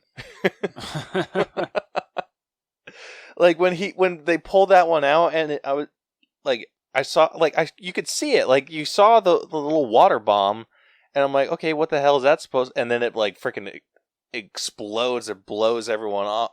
Like, I was like, holy shit! And then, like, every time they pulled one of those out, I was just like, shit's about to go down. Yeah. And then I was losing it when they had the two whales, like, dragging the nets full of them towards the Wakandan ship. Yes. Dude, that was like, terrifying. Like, oh my god. Yeah, someone's getting their shit rocked. Yeah, dude, seriously. But I love that. I loved how well the story flowed, how they dealt with Chadwick's passing. Like, I love so much about this movie. Story-wise, this was damn near perfect. Perfect execution, even though it did kind of have hints of something that we've seen before. I don't know about you guys, I'm sitting in, like, the 93 range. What do you guys think? So I will go and say, I don't know if it's I don't know if this would be more for story or for writing. Like this, I liked everything that happened in this movie. I've been trying to talk to Beth about it, and I've never been able to pin down exactly what I mean by this. Maybe you guys know when I say it, but like this movie was very long, but I also felt like there was a lot of stuff that just got rushed through, but there was also stuff that didn't get enough time either. Like I almost feel like because like the Riri stuff, I feel like got like sprinted through. I would have liked more time with her, but it's weird to say in a 3-hour movie, I don't know where you would put more stuff with her, but that still somehow is the case. And then there were other things that was like, not when Shuri was grieving, but like when there were just times when like you were like, all right, we got it. Let's go. There's a movie happening. Let's get it together. So I would still say 90 though. Like I don't. Yeah. I think like addressing your point, I think they kind of did a little too long of a tour of Talokan. And here, by the way, can we just say that was the best? We live in a fantasy world, and that suit is the best suit that you can get, where they're just like, oh, we're in this cool pressure suit. We're just Patrick starring it all over the place. Oh, look at that over there. Oh, that's weird. No, I cannot bend my arms. I hope I don't get an itch on my neck or something. Anyway, I love this place. It's pretty cool. That would be more of like wardrobe or something, but yeah. But yeah, I think the Ironheart series probably should have come out before this movie. Well, that's what I was saying. That was my point. I don't know if I made it correctly about the special presentation, like Werewolf by Night stuff. If they didn't have to have the series, but if they just had like a quick, like 40-minute introduction to Ironheart, then I think that would have taken the place of, it wouldn't have felt like they sprinted through her being in that movie. Yeah. I think the reason that they probably did, like, they definitely sprinted was because she's getting her own series. So they're just like, okay, we'll find out more about her later. I'm like, nah, we kind of need that info going in. Yeah. Also, you're like, here's someone who's super cool that does a lot of fun stuff, but don't pay attention to that. Like, what? No, they can fly. Like, nah, it's fine. Don't worry about it. You'll hear about it later. But they're flying right now. Don't worry about it. That's what I like about the comics, because it's like as soon as they introduce a new character or just something new, they're just like, okay, and now you can follow this timeline, like follow this trail, and you're like, okay, yay, and now I can follow this story, and then you can go on, and it just leads to an infinite tree of reading. What did you think? Gross. Yeah. What did you think of Story Rose? No, I thought it was really good. I think I'm probably gonna match DJ with a 90. But I still have very few problems with it. Deciding to make Shuri the main focus of the story was an amazing choice. I mean, there's really no other person that you should have. I think me and Caleb threw out the idea of like, oh, like what if they made Nakia the Black Panther? But watching this movie now, it made absolute sense to make it Shuri. But yeah, no, I really don't have a lot of problems with this movie. I will say, I don't know about DJ, but I will say Caleb probably liked the villain more than me, Namor. Don't get me wrong, he was a really good villain. But I probably will say when it comes to Black Panther villains, I think I liked Killmonger a little more. But I give you that. I don't know, just he was good. It's unfair. I'm going to say this, even though it's unfair and it doesn't count. But I mean, Black Panther was better than this movie. Like, Wakanda Forever was good, but out of the two, I would watch Black Panther again. I mean, I would watch both of them again, but like, it just sucks that like this had to fall into the trope of like the sequel is not as good as the original because of the circumstances surrounding it. But it was still really good. Like, and honestly, I didn't see Namor really as like a villain until literally the very end, when he was like, we're going to wait until they get got, and then we're going to go and strike. Like, he kind of seemed like just a guy, like, if in the parallel universe where we got the Namor movie instead of the Black Panther movie, and he was fighting against Black Panther in this one, we would all be on his side and be like, no, this guy's great. Like, he's the hero of the story. Up until that last point where we're like, wait, our hero's a bad guy. Maybe. Yeah. I felt like his motivations were really strong in this. Like, he wasn't making himself known until people were found a way to track vibranium, which is something that he uses to protect his kingdom. And then he's like, okay, yes, shit, got to get involved. Yeah, no, that's a very good point. Yeah, so I felt thinking like about that it too, tracked.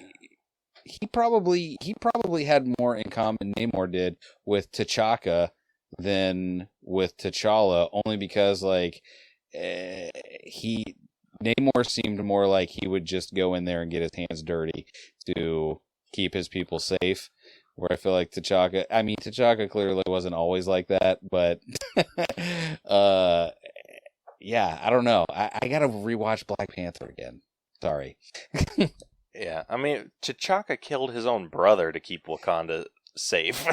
I'm just saying. Yeah, and Namor wasn't that far behind. He's like, I'll take out this entire freaking country to keep my people safe. Well, yeah, how many people did he kill just right on Front Street? Like, what did they say? Like 2,000 people died on that frigate or whatever it was out there. And he was like, yeah, and I will also kill this basically child for being too smart. Yeah. That was wild. Well, I mean, you got to think, though. It is wild, but it makes sense. Like, yeah, like they live at a depth that no human person could possibly ever get to. And now the human people are trying to show up where they're at. So it's like, yeah, I mean, you can say that he's a bad guy, but not really. Like, yeah. That's what I loved about him. Like, I loved how just it's like not right, but he wasn't wrong. Yeah. So yeah, moving on over to writing. I think this is where the movie absolutely shined. Yeah, I can definitely agree with that. Like, I loved the conversation that Shuri and Namor were having about his like his origins and like talking about Talokan and his feelings about like that area and like why he feels the need to protect them so strongly. Like that it gave me or made me very reminiscent of Thor's conversation with Jane Foster in the first movie. When he's talking about like the 9 realms and everything and how like magical that conversation was. So I like really appreciated that.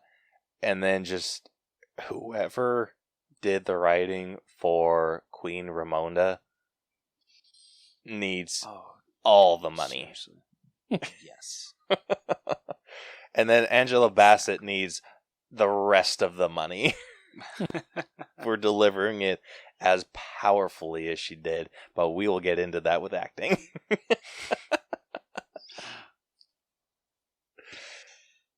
What did you guys think of like writing and dialogue and all that other fun stuff? well, I will go. I agree with everything that you said. But what was the last? I don't know. I had a point in the middle of what you were saying, and I was like, I will listen instead of just wait to talk. And now it's gone. But yeah, I don't know. I agree with it all. Like, I started by saying, like, what a cool idea it was to recast T'Challa in that way of using his, the son no one knew about. I don't know. They just had a lot of cool, like you've heard me talk throughout this episode, a lot of cool sequences, a lot of cool interactions that I don't know. I really appreciated in this movie. So I liked it. I thought it was good.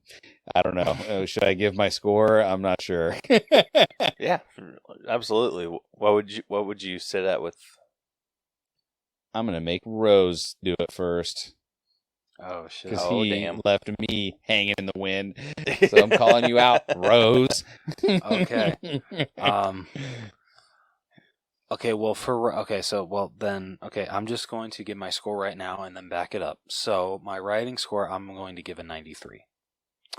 The writing, like Caleb pointed out earlier, is freaking amazing in this movie. One scene that sticks out to me with the writing is it's at the funeral of Ramonda, and it's when M'Baku is talking to Shuri, and how she's just asking like, "Hey, like, why are you even here?" And he points out, like, "Hey, it was your brother's dying wish that I protect you." And it's just like those emotional moments between those two. Honestly, all the emotional moments between every character in this movie. Yeah. I definitely agree with DJ how Black Panther is it will be the movie I watch the more so out of this one. But I feel the reason for that, at least for me, is that this movie is so emotional to watch that the first one is more of a, like, don't get me wrong, the first one is very emotional, but it's still a fun movie to watch. This one I feel just gets in your feels so much that I'm probably gonna struggle getting through this movie the second time watching it, because I'm gonna try not to cry 4 more times, and I'm probably going to fail. But just I feel I'm more likely to go back to the first Black Panther, and it's nothing against this movie. This is a great sequel. It's a very well written sequel. But just it hits you in the emotions, not too hard, but in a big way that it is sometimes hard to get through, but in the best way possible. Jesus Christ, Rose, thank you for saying that much better than I did.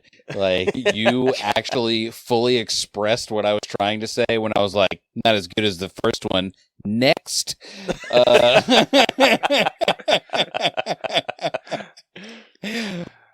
Thank you, first of all. And second You're of all, welcome. we're going to be... Great minds think alike. Listen, well, they do, because I threw you out there because I was like, I am also going to give this a 93. Because listen, 2 more and we're soulmates, okay? Yeah, awesome. What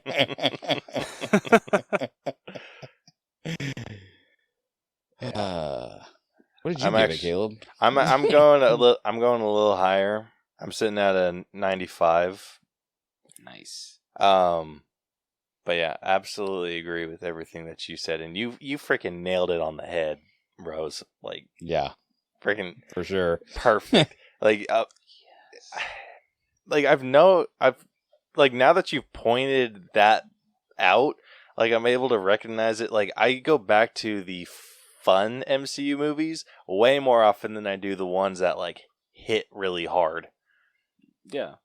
Like, well, and this one hits extra hard because it's not like, oh, the guy in the movie died. It's crazy, man. Anyway, I can't wait to see him in the next movies. And like, there is reality tied to this that makes it. It's funny because you saying that, Rose, made me kind of finally realize why I was like, not like on edge is the wrong way of saying how I watched this movie, but just kind of like.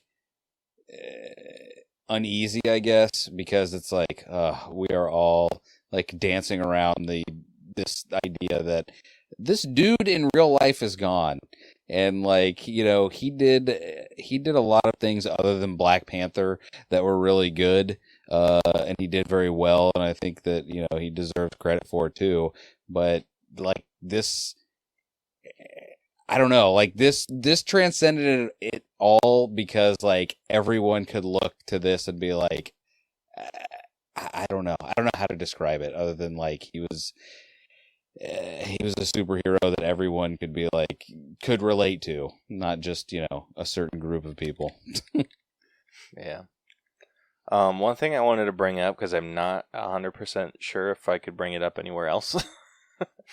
When you were talking about M'Baku and like his whole like situation at the ceremony for Queen Ramonda, I appreciated very much how his tone about killing Namor like changed.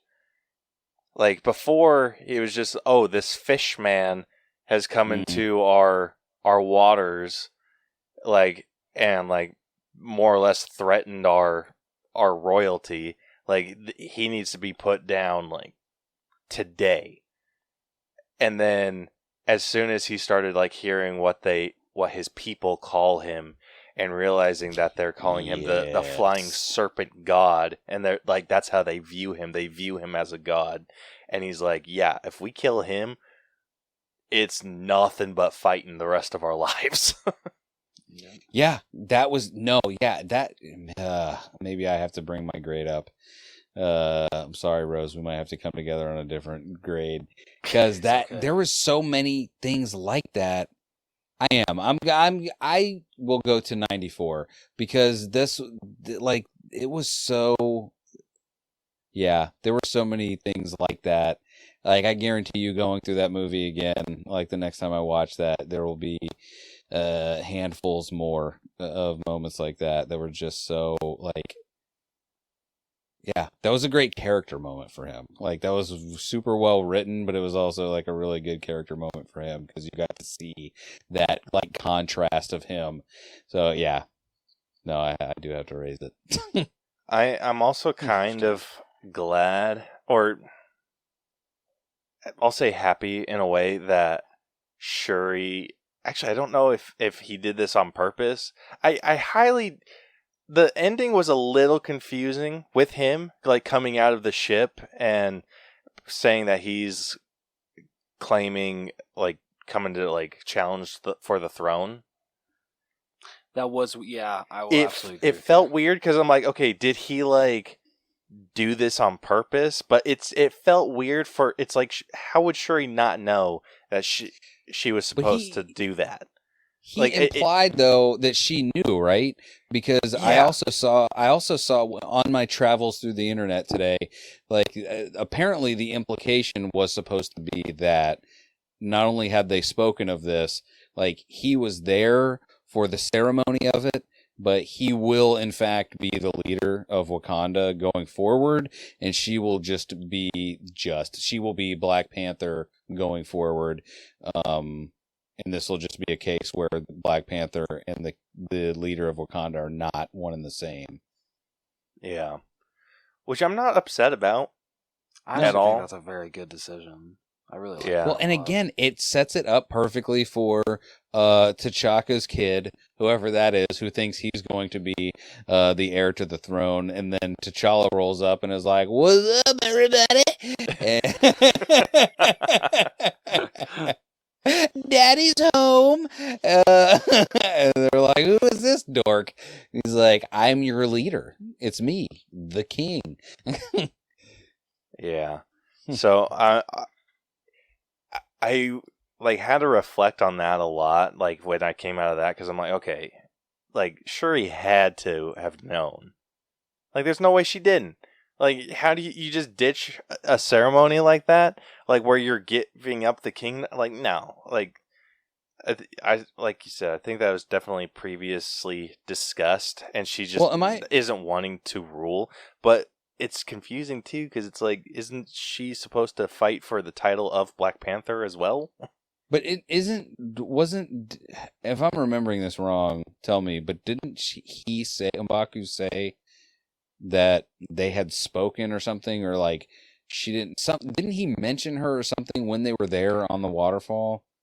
I think he did, because he's just like, the princess sends her regards or something like that. Yeah. So it's like, because so especially it implies that she knew. Yeah. Because at this point, he's clearly not the, we're not sure if he's the enemy or not, like we were in the first movie. Like, he's obviously on their side, and he wants the best for Wakanda. So it wouldn't make sense for him to be like, I'm a cheeky little guy. I just did this behind everyone's back. Yeah, he does. It doesn't seem, like you said, it doesn't seem like he'd be the type of person now to do that. It would be a wild move if he decided to do that now.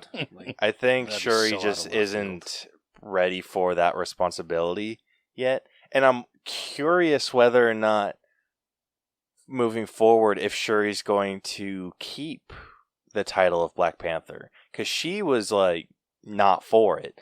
But I think she recognized that there was a need for a Black Panther. Well, if you remember, she didn't really believe in it. Yeah. Like, she didn't believe in any of it. She was like, everything is nonsense. I went along with the ancestral realm because you freaking morons thought it was real and it made you feel better. And then suddenly she speaks to why can't I say his name? I want to say NORAD. What is his name? Namor. Jesus. Namor. I'm like, NORAD. Like, my brain just came up with N, and I was like, NORAD. Speaks with him, learns his heritage, gets the special threads that has the, vibranium laced whatever plants that were there, goes to the ancestral realm, not believing.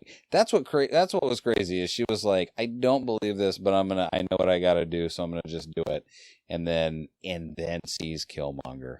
God dang it. Sucks to be you, lady. You were wrong, and you didn't get to see who you thought you were going to see. Yeah. I have a hard time picturing her moving forward as the Black Panther. Because I don't, unless it's just like something that it didn't feel like she fully embraced the role, that she took it on for a purpose, and then now that purpose has been handled, she's gonna like pass it along. I hope not. I hope it's a thing where, like, maybe she does, like, in the next movie or whatever it is that's going to involve her, that is like, worst case scenario, it's like her struggle to be like, I am the Black Panther now.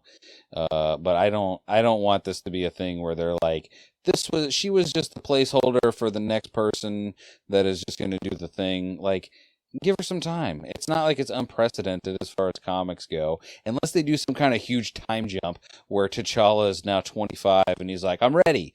Then no, like, just let her give her some strife and let her do the thing for a while. Yeah, I agree. I'm wondering too, like, you're not wrong, by the way, with everything that you said about her. I'm just saying, I hope it doesn't turn out with the theory that you have.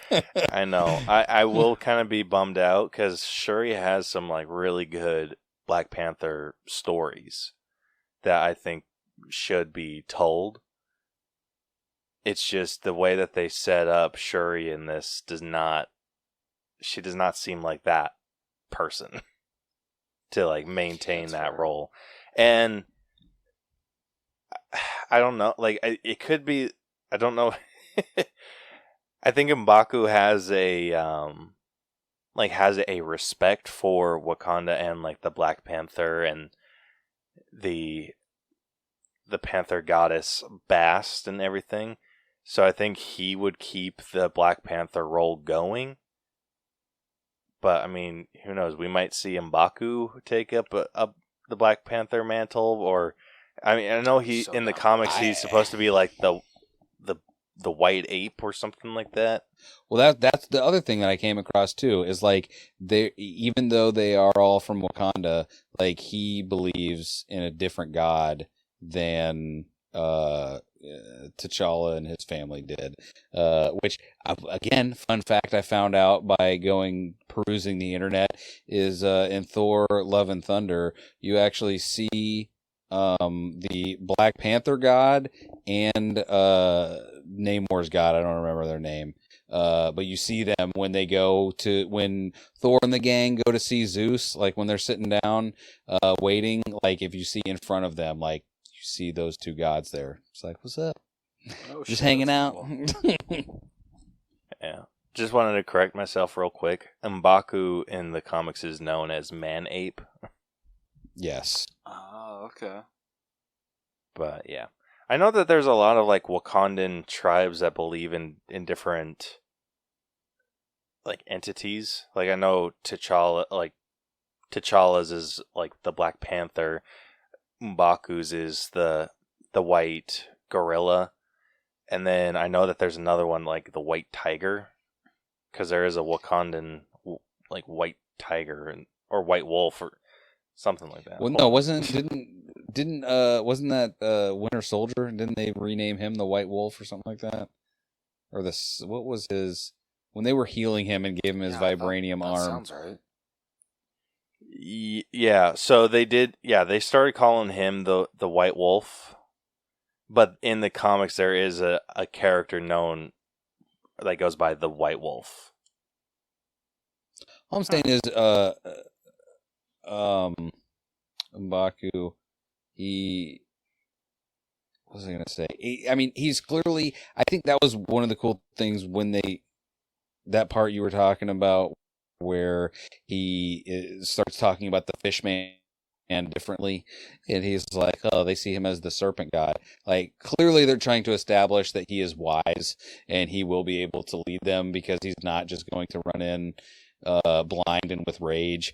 And I could see him being more of like a what's the word, not a mentor, but like a what's it called, what would you call like Commissioner Gordon to Batman?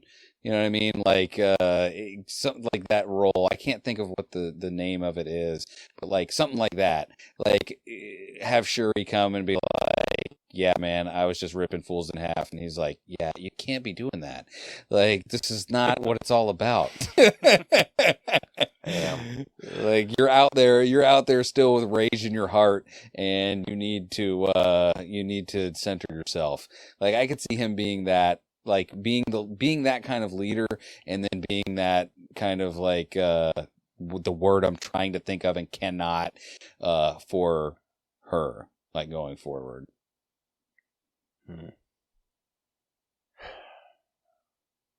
I freaking love conversations like this, dude. All right. Yeah, getting into acting. Just talking about the main people. We got Letitia Wright, who played Shuri. Lupita Nyong'o, who played Nakia. Danal Gurira, who played Okoye. Winston Duke, who plays M'Baku. Angela Bassett, who plays Queen Ramonda. Tena Huerta, who plays Namor. Martin Freeman, who played Everett Ross. Dominique Thorne, who plays Riri. And I think that covers the main people. Yeah, I'll say that covers the main people. Yes. So I say like top 3. This is a hard one. Yeah, I already have mine. So let's hear 'em. My number 1 is going to Angela Bassett, who played Queen Ramonda, because she is amazing. Dude, she blew my freaking mind. Like, she was so intimidating talking to the United Nations. and like bringing the people in and being like, consider them being brought back here alive a mercy. I'm like, like, it won't happen again. And I'm like, oh, damn. And then like how she went into the firing of Okoye. Like I said, I was totally on Okoye's side. Like, hey, not her fault. She got her ass whooped by some freaking fish dude. And then the way that she was able to just like change my mind. Yeah. That was like, wild. Yeah. And like she must have been going through some shit that day, because you could feel how like you could tell that she was like feeling her performance. I mean, listen, she just cranked it up to 11. When you saw, like, to me, it was when you saw the spit flying out of her mouth, of like the literal spitting mad. It was like, all right, well, I'm gonna take a step back and pretend like hopefully no one saw me and leave. Yeah, exactly. So that's why she's getting my number 1. My number 2, probably an unpopular opinion, I'm giving to Tenoch Huerta, who played Namor. Fair enough. I loved his performance as Namor, and like I said, just freaking gushed over him earlier, talking about how like impactful his performance was and how interesting he's made Namor. And I hope that Marvel like adopts this this rendition of him for like future comics. Kind of like how I don't see why not. Yeah. Oh, you mean like how they had what's his face? Who were you gonna say? I was gonna say like Aquaman. Like they kind of have started modeling Aquaman and giving him kind of the Jason Momoa personality. But yeah, so definitely, so giving him my number 2, and then my number 3 is going to Letitia Wright. I think she did an incredible job as Shuri, and she gave a really powerful performance as well. Like the standout moment for me was at the funeral when she kind of like went back to give T'Challa like a last hug. Like that wrecked me. Yeah, dude, that was Yeah, so yeah, that's my top 3. What about you guys? For me, number 3, I would give to Winston Duke, M'Baku. I know he wasn't in it, probably as much as he was in the first one. I feel he was in the first one a little more, but I still loved his performance. He's amazing in this as this character, and I just loved watching him on screen. Number 2, I would definitely give to Angela Bassett. She was amazing as Ramonda. She had the most emotional scenes throughout this whole movie, and she delivered every single one of them. They were absolutely amazing. And then number 2, I would give, not number 2, wow. Number 1, I would give to Letitia Wright as Shuri, because, I loved her in the first one. I loved her even more in this one. Like, yeah, she was definitely more of a jokester in the first one, but the role that she had to step into this one with being a lot more dramatic, more, what's the word? I don't know, just the way that she gave off the emotion of losing her brother and then also losing her mother, just amazing job. I absolutely loved her in this movie. So that's my top 3. I think mine kind of mirrors yours again, Rose. Other than I would like M'Baku, or Winston Duke, I only put him. I've got to have my top 4 because he just wasn't in it as much, but he did have my favorite. Beth and I were talking about it. My favorite moment with him was when they were fighting on the bridge, and he got punched right in the chest, and then it just like sunk in his armor, and he flies across, and he's just like, like like that was choice. That was amazing. But I would put our boy Namor Tanoke, however you say his name. Sorry, I'm reading with DJ today. Yeah, he just like, I don't know. I don't know if I can say anything other than what you guys have already said about these people, but yeah, it's hard. This is, I don't know. Even now, this is a hard top 3 to give, because catch me tomorrow and I might have a different top 3. That's fair. What are you guys thinking for acting score? Oh, yes. I'm at a 95 for acting. It's that freaking good. Yeah, I'll go with that. Same here. 95 is across the board. All right. Next up, we got character development, which obviously we need to follow Shuri in her story. So, what did you guys think of that? I absolutely loved it. Like how I pointed out, like at the beginning, I was not expecting them to actually showcase the process of T'Challa dying. I thought he was just gonna already be dead, and they would, like maybe the first part would be at his funeral, or we do a time jump to like a year after he's passed away. But I was not expecting the opening to be literally Shuri doing everything that she can to save her brother's life. That was fantastic. That was an amazing opening, and just seeing her development throughout the whole movie of her disagreeing that the Black Panther needs to be something.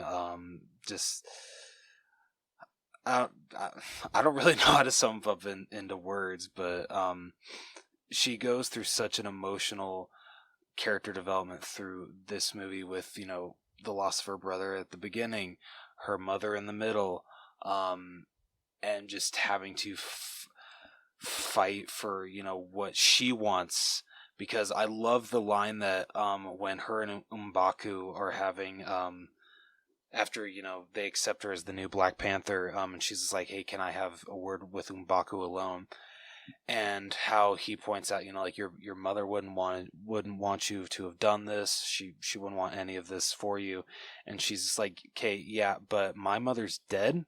So all of her hopes and dreams that she had for me, they died with her. Now everything that I want, that's what's going to happen. And I freaking loved that. That was so ballsy of her to say, and it was so impactful. So yeah, amazing character arc for sure in this movie. I absolutely loved it. Yeah, the arc was wide, and it really did span the entire movie. Like, even though they started the way that they did, and then did the year time jump, like, it didn't feel like they cheated. You know what I mean? They weren't like, oh man, she did so much work. Remember all the yoga that she did and all the retreats she went on to get over her brother's death? All she's got to do is burn this thing now and everything's going to be fine. No. Like, it felt, even though we got to skip over a year and just got to see the last, week before that all went down, again, it still seemed like it spanned the entire movie and really did, end with her being in a better place when she finally was able to put those ceremonial robes on the fire on the beach by herself and try and move forward.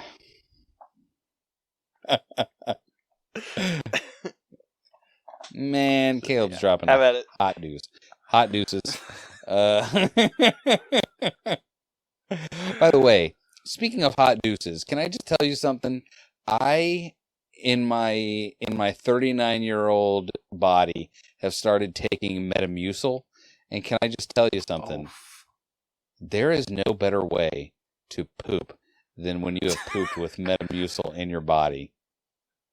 It's a joy. Okay. It has become a joy now. So I'm just saying, like, if you're ever like, this is a chore, this has been my pitch to Metamucil to sponsor the All Bros, starting with this endorsement. I was gonna say they gotta do the Untrained Eye first. Maybe at least give me and Caleb like 3 more years. I mean, like maybe 30, or should we shoot for 35? Listen, it's never too soon to have a nice poop. Okay, like. I mean, he's not wrong. You know, we can't all eat right all the time. Hi, I'm Damn DJ. right. Thank you. No, it's weird. I have never, making fun of Caleb reminded me that, yeah, I enjoy pooping now with Metamucil. It's crazy. I'm gonna laugh my ass off if it wasn't actually for pooping. It was like he needed to go tend to Iris or something. It's definitely not pooping, but I hope he cuts the part out where I said that. Caleb is doo-dooing his brains out right now. Guys, I can't. Oh God. Oh yeah, I have to get in my episodely dressing down of Brucker. Hey, Brucker. What's the matter with you? Scott Pilgrim's an amazing movie. You jerk. Damn. You hear I was talking about you, Brucker? Yeah, what are you going to do about it? I haven't even, I guess, like, because I really don't, like, don't always look at, like, everyone's newest episodes of their podcast. But have you seen if Brucker is, like, still doing his Autopsy of a Horror movie? Well, let's check right now. Let's see, Brucker. Are you still doing your little program about movies? Autopsy of a Horror movie. Let's see when the last one came out. Oh, he's got 22 5-star reviews on Spotify. Attaboy. His last episode, you'll enjoy. It came out on October 30th, and it was Halloween. How about that? Okay. The 1978 so you're still Halloween. keeping at it. I'm proud of you, Brucker. You son of a bitch, you If you talk any shit on it, though, he will. Look at his bad opinions about great movies. You think he's going to have good things to say about this? Be like, Halloween, what was it, made in the 70s or something? Why didn't this guy get a real mask? Why is it made of rubber? I mean, hey, he can talk all the shit he wants on Halloween Ends. I'm totally okay with that. But him talking shit on Halloween, no. Okay, so Caleb the question... was gone for so long, he has a beard now. Sorry, I tried, but then my stomach made a noise that I feel might have been picked up. Pooping. DJ's so good. I knew it. I don't know how I knew, but I knew it. You know what? No. No. This is for Caleb for later. You have to go back and listen to what we talked about.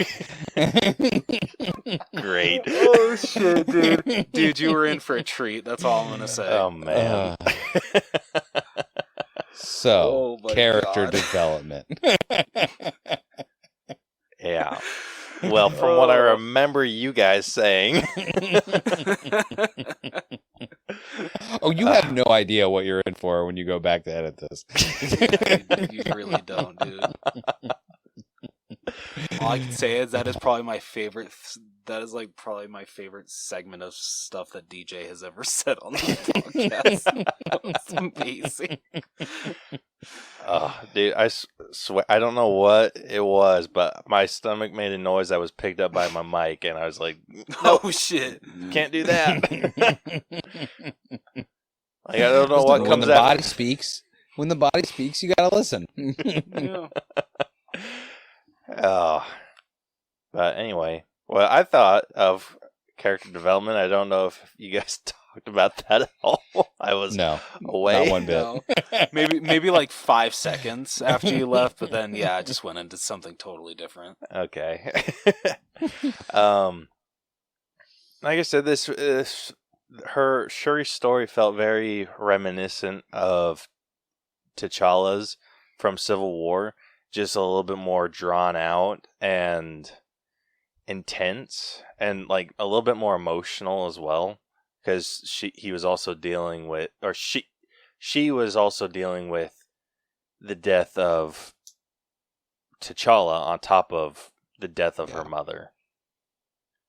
And so just kind of also being like the last of her family, and the way that she was able to kind of release some of that anger and hate out and still be able to not really forgive, but do what was best for the people of Wakanda, and not necessarily what would have made her feel better, because it just kind of shows that she's not quite as impulsive as she was near the beginning of this movie. So I felt she had a fairly decent arc, but I think at the end of the day,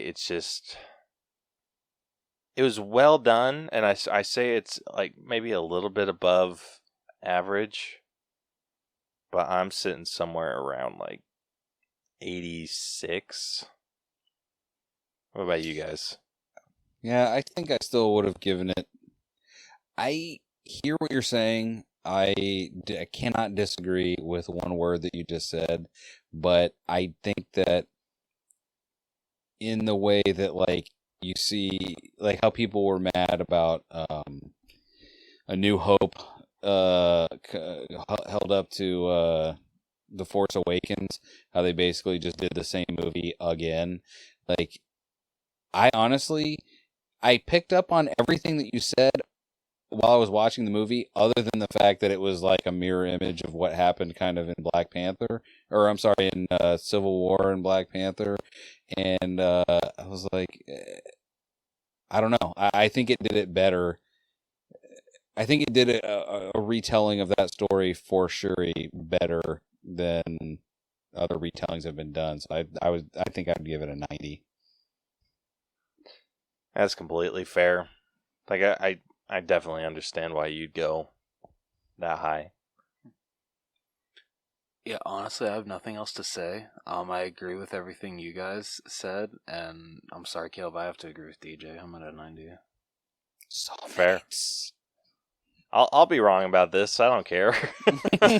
You're not wrong. It's no, shut your bitch ass up. Got a point.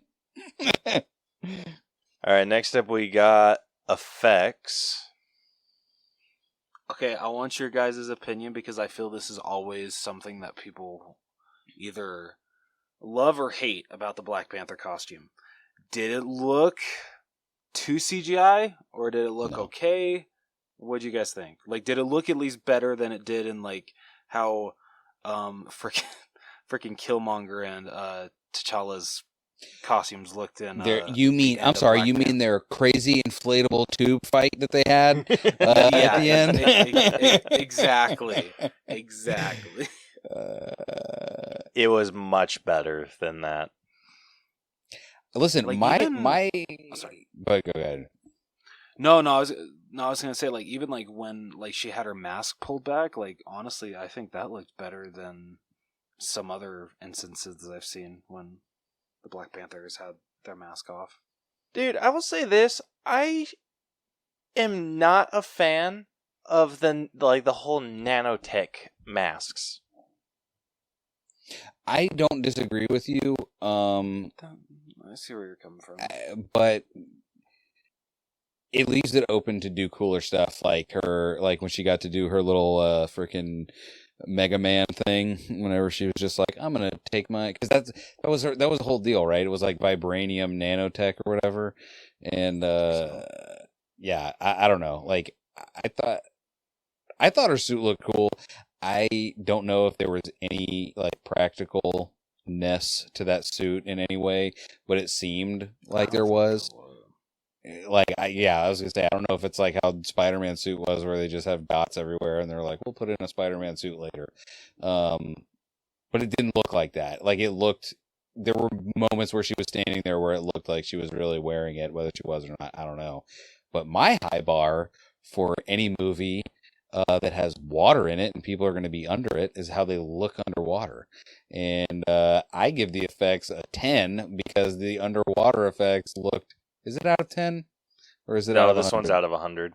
Yeah, Music I and give costumes are out of 10.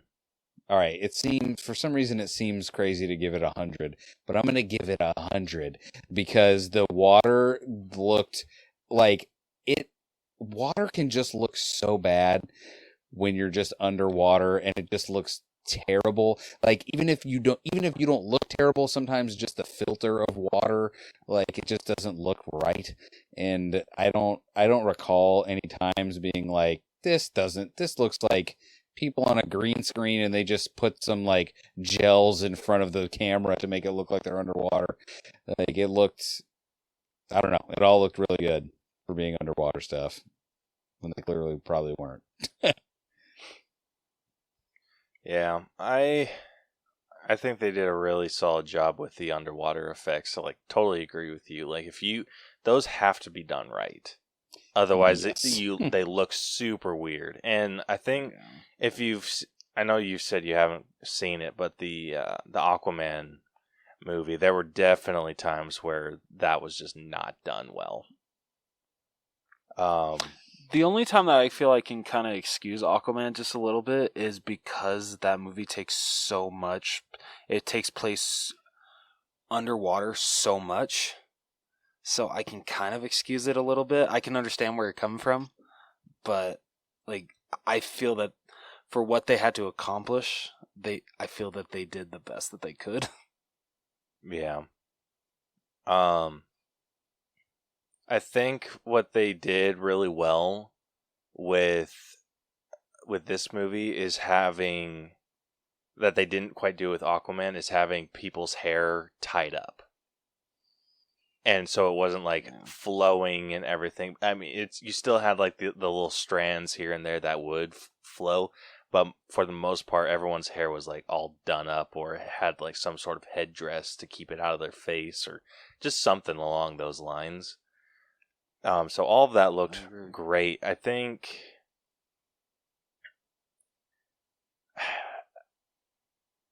I feel like Riri's suit needed a little bit more like texturing to it. It felt too smooth and just kind of felt really out of place. As soon as you said something was off, I immediately thought too smooth. 99. Did you guys feel it was like? Because I mean, I don't really know how the suit looks in the comics, but do you feel like it's bulky? Too bulky? Yeah, because I'm getting like a War Machine vibe when I feel I really should be getting an Iron Man vibe. Well, doesn't she kind of look like? Isn't that the whole thing? Is like because what I've seen of her in the comic is like yes, where the arc reactor would be, it looks more like a heart, but isn't like her silhouette, at least like with the shoulders, supposed to almost kind of look like a heart too, ish. I'm looking at I didn't even like pick I up just on that. Googled her, like Ironheart, and from what I can tell, it's not completely out of the realm of possibility for her to be that bulky. You got to think too, it's also technically her Mark 1. That's a good point. Or technically Mark 2 if you want to count the scrap. Her like original exoskeleton. Yeah. So the other versions of this suit, she does kind of have shoulders on her. Okay. But I mean, other than that, it is like a very like typically very slimming fit. She doesn't quite have an arc reactor, which is something I'm starting to notice. She has one, but it's like her power source is more like upper chest. Yes. Interesting. Which is it seems like it's just like kind of where an arc react we would think of an arc reactor to be, but I don't think that's. I mean, I have no basis on what I'm about to say, but I don't think that's what it is, right? Like, it's not supposed to be an arc reactor, right? No, it's just the power source for her suit. So it's like technically the arc reactor, but not. but she didn't have like an arc reactor like Tony Stark did.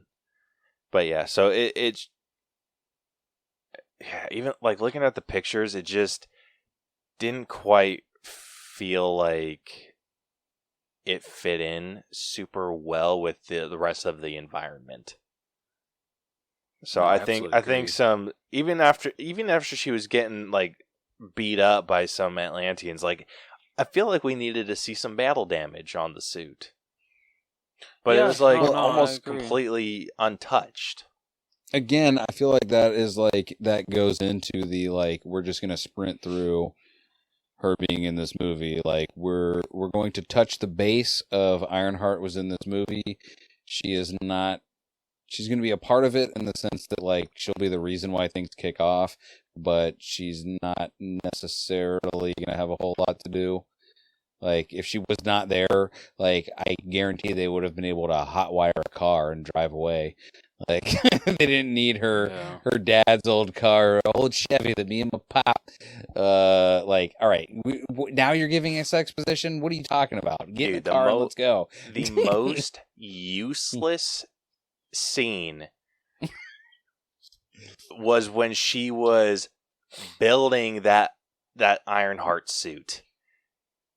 You're telling me that the janky ass little heart that you cut out of sheet metal is somehow incorporated in the suit you just built?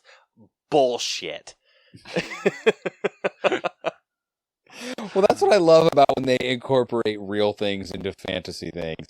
Because it's guys like you and I that will see, because I've worked with enough things in my life to be like, no, you're not going to just use regular human tools and be done with this in an hour.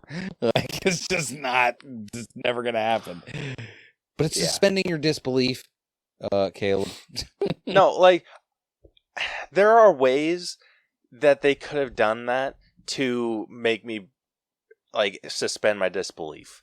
Like, I would have preferred had she done, like, just been sitting there, like, modeling it, and then done, like, the whole 3D printer of it, like, being, like...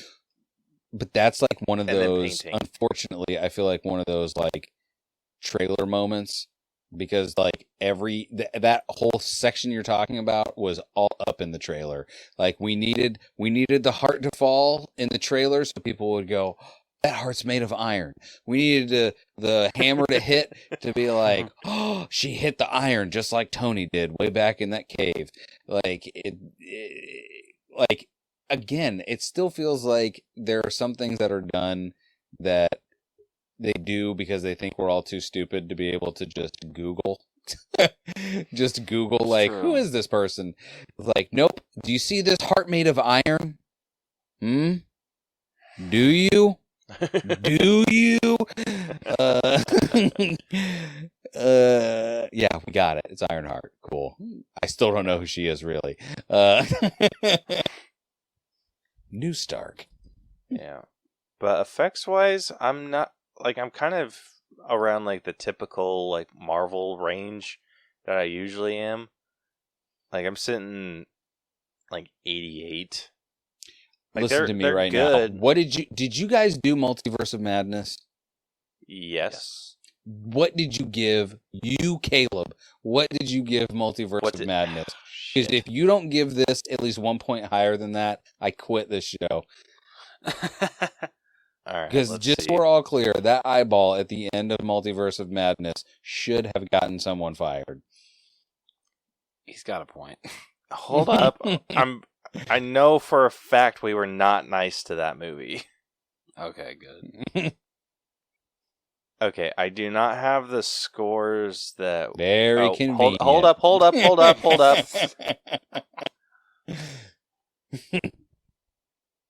Okay, never mind. We do have the scores, so I just need to find them. Doctor Strange, the Multiverse of Madness. That's what I thought. You know what? That's what I thought. Upon reflection...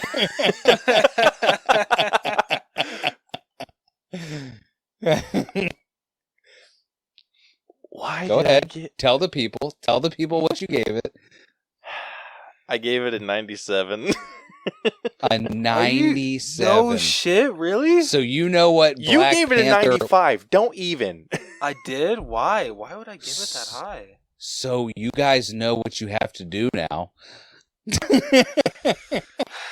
You know what? DJ's right. Yeah, I mean, when you're right, you're right. All right. 96. Yep. Caleb, I need to hear you say it.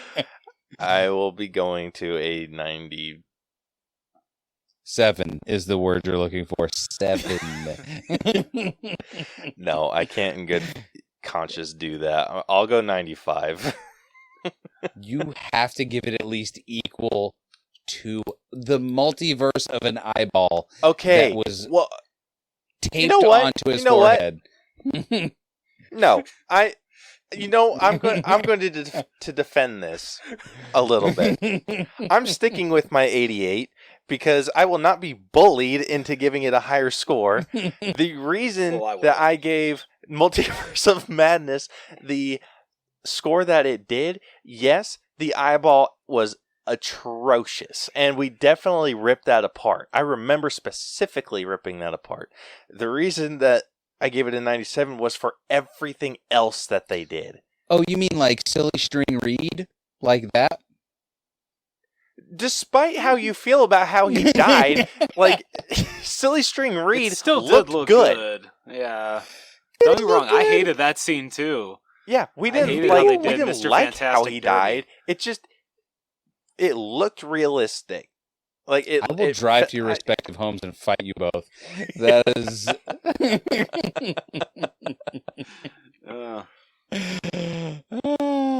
All I'm saying is that this movie deserves at least equal to the Multiverse of Madness. That's all I'm saying. No, I don't know if it does though. Doesn't it? What part of it doesn't? Name one part that's half as janky as the one eyeball that was drawn on by a child to a grown man's head. I think the whales kind of look janky. You just were like, dude, the whales bringing the water grenades was awesome. Yeah, that was because of the water grenades, not the whales.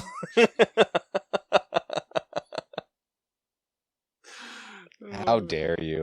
How the mighty have fallen. Do you hear this, Brucker? Do you hear what you've done?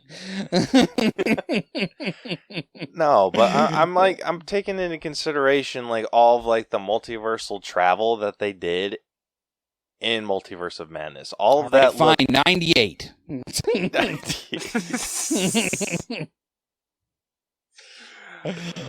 But that's as low as I go. 98, and that's it. All right. Moving on over to music. What did you guys think of this soundtrack? I thought it was an amazing soundtrack. I feel the first one's movie might have been a little more impactful. But I think that's just because this one is definitely focused more on like the score aspect. It didn't like have like a lot of like upbeat, like, oh, let's throw in some like not hip hop songs, but like actual songs with words in them. This one really just tried to focus mostly on just its original soundtrack, the mood that it set with the whole movie. Honestly, the only song that I actually remember in this was the Rihanna song at the ending, and that was really good too. So honestly, great soundtrack. It did what it needed to do. So I'm at a 9 for soundtrack. I would say the same thing you said, Caleb, about the effects. Like, it's par for the course for MCU stuff. Like, that is the one thing about the MCU is they have music that is like iconically in the background. Like, if you hear it, you're like, oh yeah, I guess that is that. But like, while you're watching it, unless it's like the Avengers theme, I feel like it's not really that noticeable.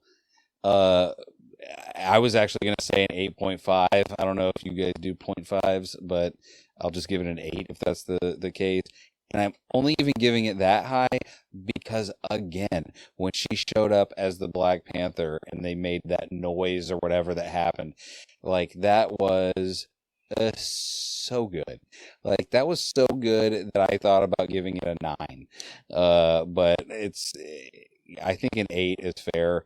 And because I mean that was so good, it made me forget that I didn't even really hear the music before then. I was just like, whoa, we're watching a movie and this lady could do anything right now. That's what that made me feel in that moment, is like, is she gonna go like crazy right now and like literally rip some people in half, or what is gonna happen? Because this definitely isn't like good guy music. This isn't what happens when someone's like, I'm gonna save a cat out of a tree. Like, some bad things are about to happen, I think. Yeah, I'm on the same page as you, DJ. I'm sitting at an 8 for the music. It was like more from you guys. I know it was good. It definitely did what it was supposed to. Like, it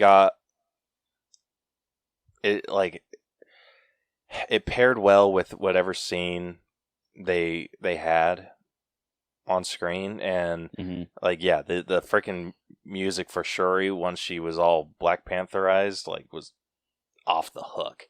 Yeah. I'm trying to, if I'm not mistaken, it kind of had like Inception, like that, like little like ring-in vibes. Yeah, it was like it wasn't quite the like angel trumpet sound of like what is it, the seven trumpets of the apocalypse or whatever, but it was something adjacent to, like, it was just, you knew there was bad things about to go down. Yeah. So I really dug that. So yeah, I'm sticking at an 8 too. Like, just barely not a 9, but yeah. Anyway, moving on over to costumes. Like most MCU movies, the costumes were pretty off the hook. Yeah, what did they end up calling her whenever they gave, was it Okoye that they gave it was like Guardian something? The Midnight Angel? I don't care. Listen to me. You guys are like scoffing at it. I actually thought that looked really cool. Like, that to me seemed like, I really liked it. it looked like something that, because I actually looked that up because I didn't know if that was an actual thing, and like, it seems to be very comic accurate, and like, I could see why you would glance at it and be like, what is this? But I don't know. I thought it looked really cool. I liked it a lot. I want to look and see how accurate it was. Guys, what did you say it was called? The Guardian something? Midnight Angel. Midnight Angel. Okay, the suits. No, the suits, like how they look in the comic, are questionable. Like, the design is questionable. Okay. But how they pulled it off in the movie, I don't know if they pulled it off that well. Like, they got the overall vibe. Like, I think the suit portion is awesome. It's the mask is just not doing it for me. I know you don't like that mask. I knew you were going to say that. But what I would say about that mask, I think the reason why it almost seems to not fit is like that armor seems like it would have been. Did you guys ever see the movie Stargate? No. Well, this looks like it would be more like Egyptian armor. That, like, if you had seen Stargate, you would be like, oh yeah, I could see that there was a background character in Stargate wearing this armor. Like, it just looks more Egyptian than it does Wakandan, I would say. Okay. Interesting. Dude, you know what this suit reminds me of? This is what I imagine Abe Sapien would look like if he got a Predator suit. Dude, that's wow. That is the most correct thing anyone has ever said. Wow. Wow. I'm looking at it right now. That's bananas. Wait, are you seeing this too, Rose? Look at that. Look at that face. Abe Sapien as a Predator. Get the hell out of here. Who? Wait. Abe Sapien's from Hellboy. Oh, okay. All right. That is so nuts. All right, well, there you did. You figured it out. That's why. It should have been Abe's armor in Hellboy 3. Sorry, I messed up. Yeah, Wardrobe, you get a 2. I know. No, like I'm just kidding. Despite my feelings towards those suits, I still think that they like the suit itself is awesome. I think it looks cool. My issue lies in the menacing. mask. I get you, but I think it still looks menacing in a way that if that thing was chasing you at full speed, you wouldn't be like, you look decent except for your face. Like, I don't know if I'm afraid of you because your face looks weird. You would be screaming for mercy. I think it's the Predator hair. Like why would Shuri build a suit with hair like that for the Dora Milaje when they're all bald women? Caleb, that's a great point, and I don't like that you made it. Listen, I like it, so can you stop poking holes? Okay, out of everything, though, that was my only issue costume-wise. I felt Shuri's Black Panther suit was awesome. Fit her very well. Kind of had a mixture of like just the classic sleek Black Panther, like T'Challa's suit had a little bit of that flair from Killmonger, and then just had the little touches that made it Shuri. Well, yeah, it had her helmet had the same markings that she had on her face. Yeah, white dots. Like just her suit was incredible.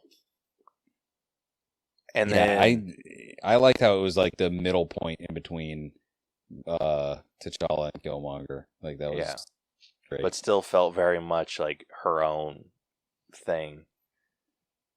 And then I cannot get enough of friggin' Namor's suit. Like, they made Namor look cool, and I did not know that was possible to do.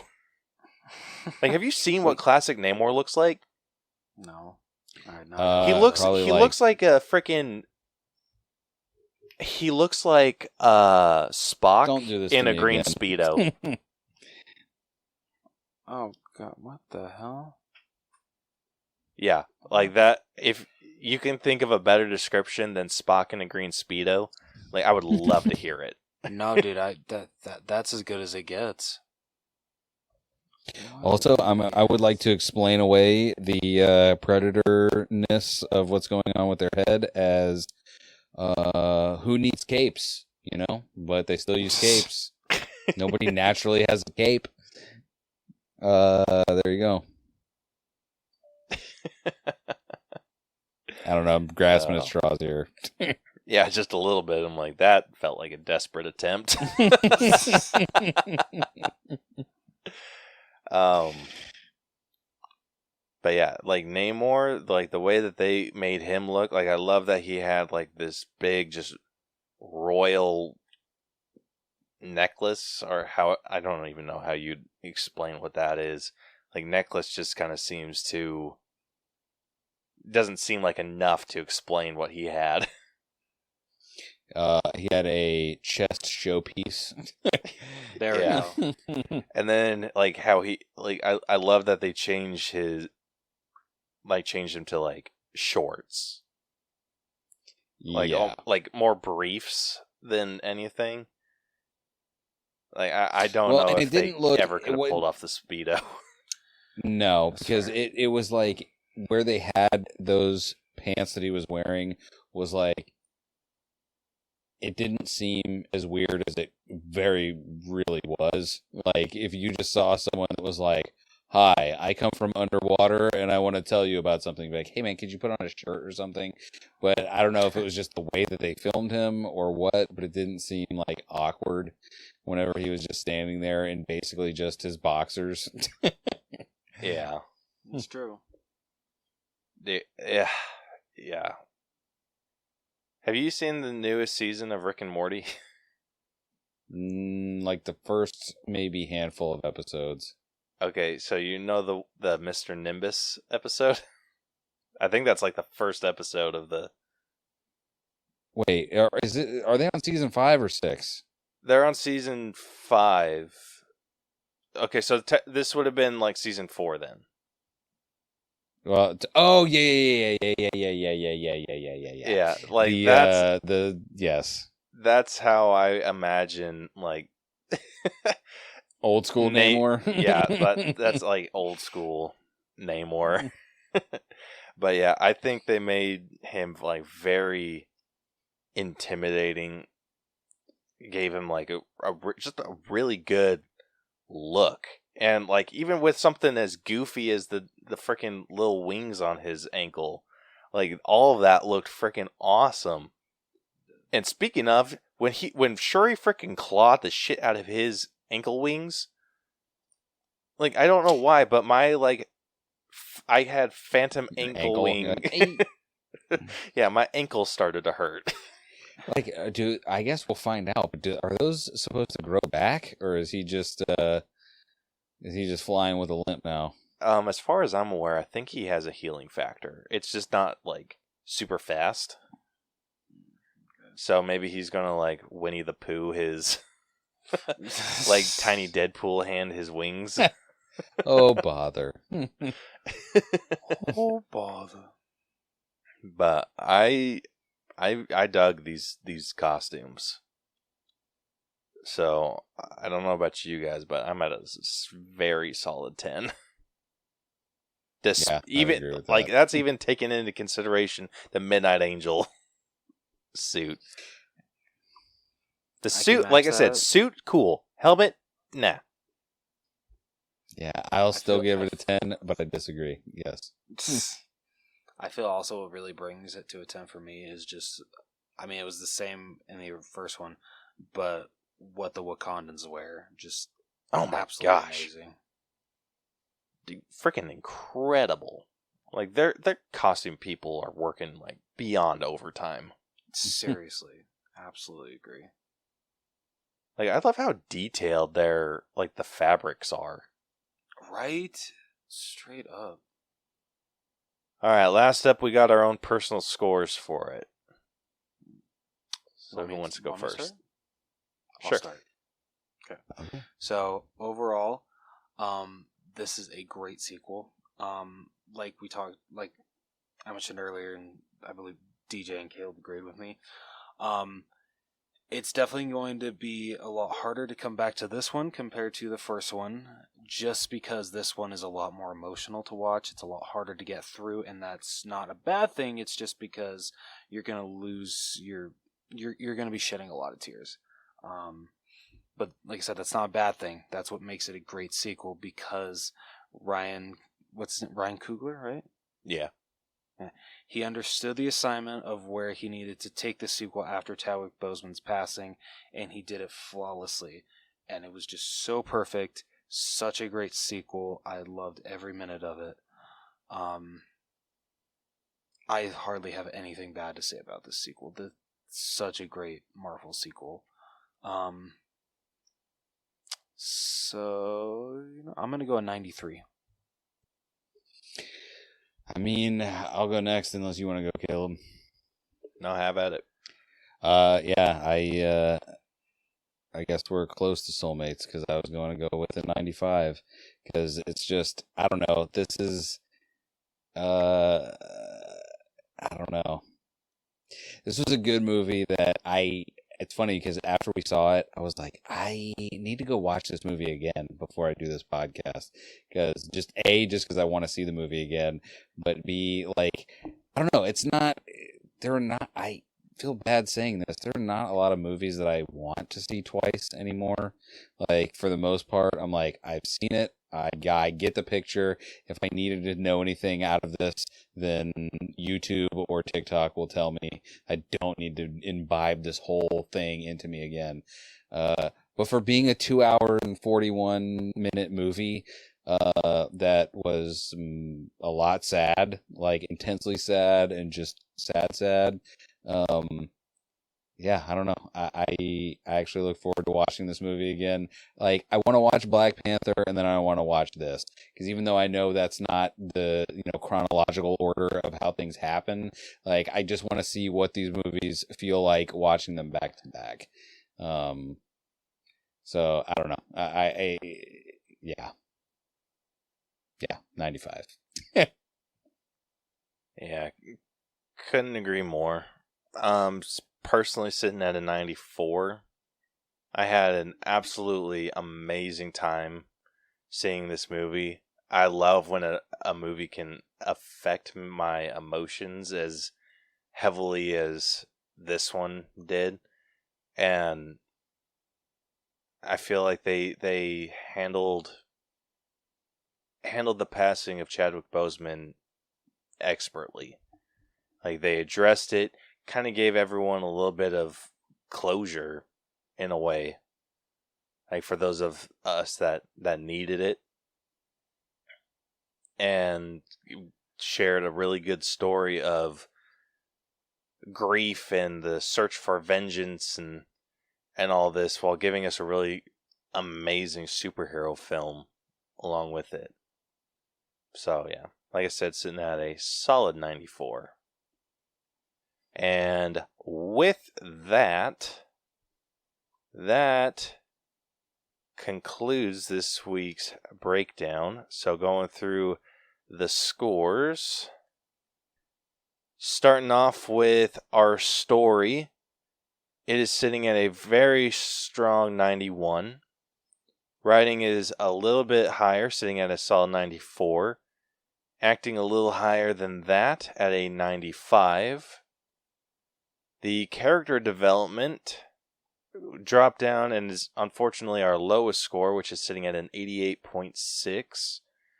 The effects jumps up again, sitting at a 94, despite my best efforts. The music is sitting at a very strong 8, and that's mostly due to Rihanna's original song for this film. Costumes, no surprise, 10. This is actually like our longest streak of 10s. Hell yeah, that's awesome. Like Black Adam, then Weird, then this. I love it. Yeah, all 10s.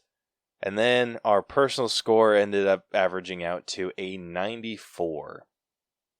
So, that brings the All Bros and Untrained Eye letter grade for Black Panther Wakanda Forever to an A-. Hey. Yeah, very, very strong score there. And I'm just like kind of sneaking a peek at where it's sitting like within the MCU ranking. And I'm excited to talk about that. But getting into everything, like all the, like what else it's like compared to like our other A- movies, it is sitting at a 92.77%.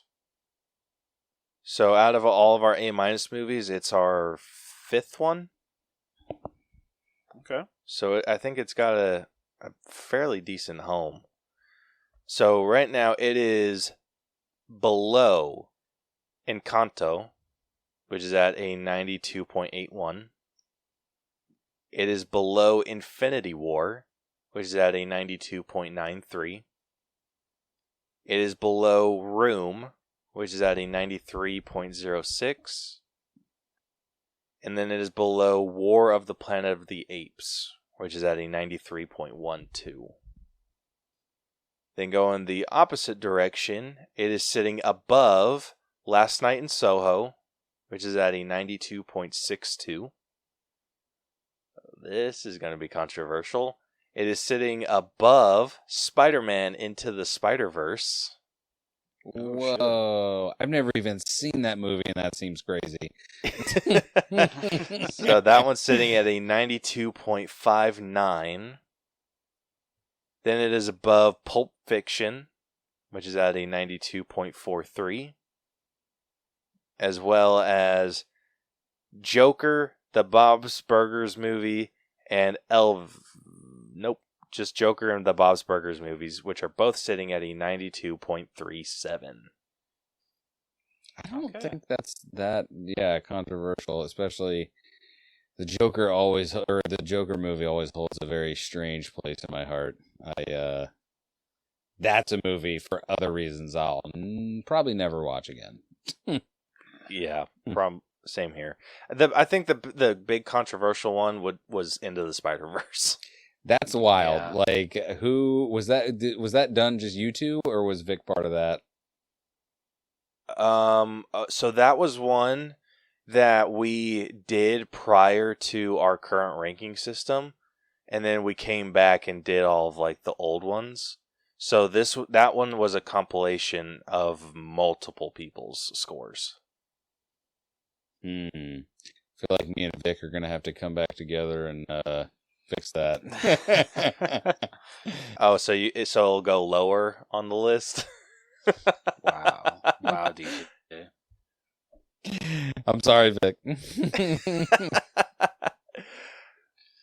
All right, so in our MCU rankings, like, you guys freaking ready for this? No. Like, shenanigans? Please. Oh, shit, hold on. Why is it not? Sorry, the filter's being weird. I also want to know, once we find this out, what your current top 2 and bottom 2 Marvel movies are. If it so pleases the court. Alright. So, right now, our top MCU movie is Spider-Man No Way Home. Followed very closely by Avengers Endgame and Infinity War. And Wakanda Forever has taken our 4th place spot. Hey. Hell yeah. That's awesome.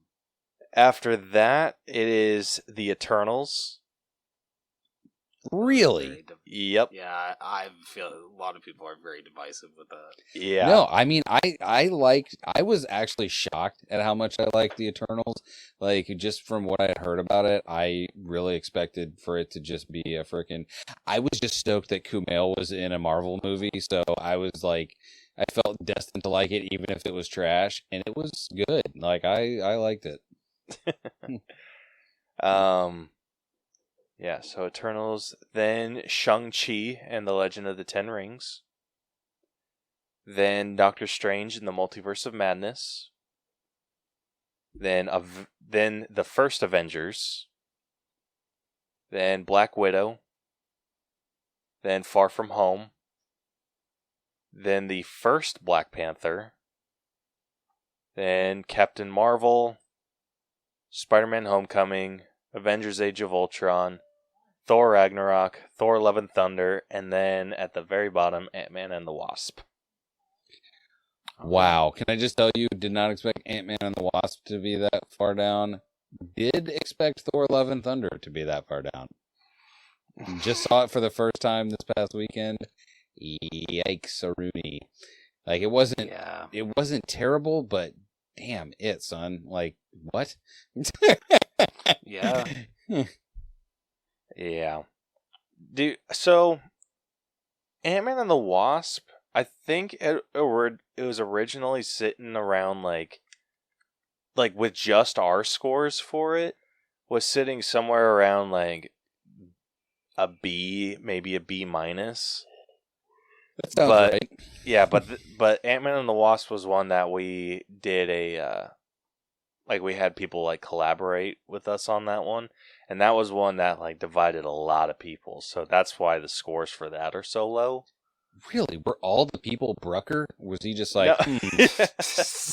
bad decision, bad decision? No, funny enough, some of the a couple of the people that did that were have a podcast that I listened to, like a Marvel versus DC, and it was like, yeah, I thought their opinions were very harsh. I mean, yeah, that's odd. I don't know. Maybe I'm just blinded by what's his face, Paul Rudd, because I love that dude.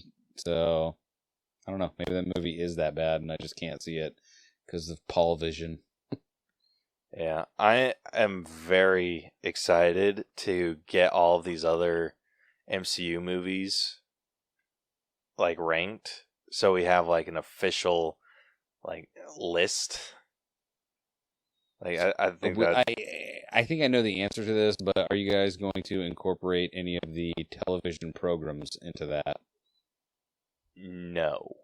I figured not, but gotta ask, Because if we people did, wanna Hawkeye know. would be at the top of the list. I'm just gonna say. Listen, that right Hawkeye was great.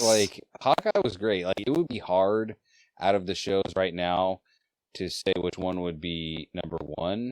I know which one would be number last. Sadly, I'll let you come to your own conclusions on that.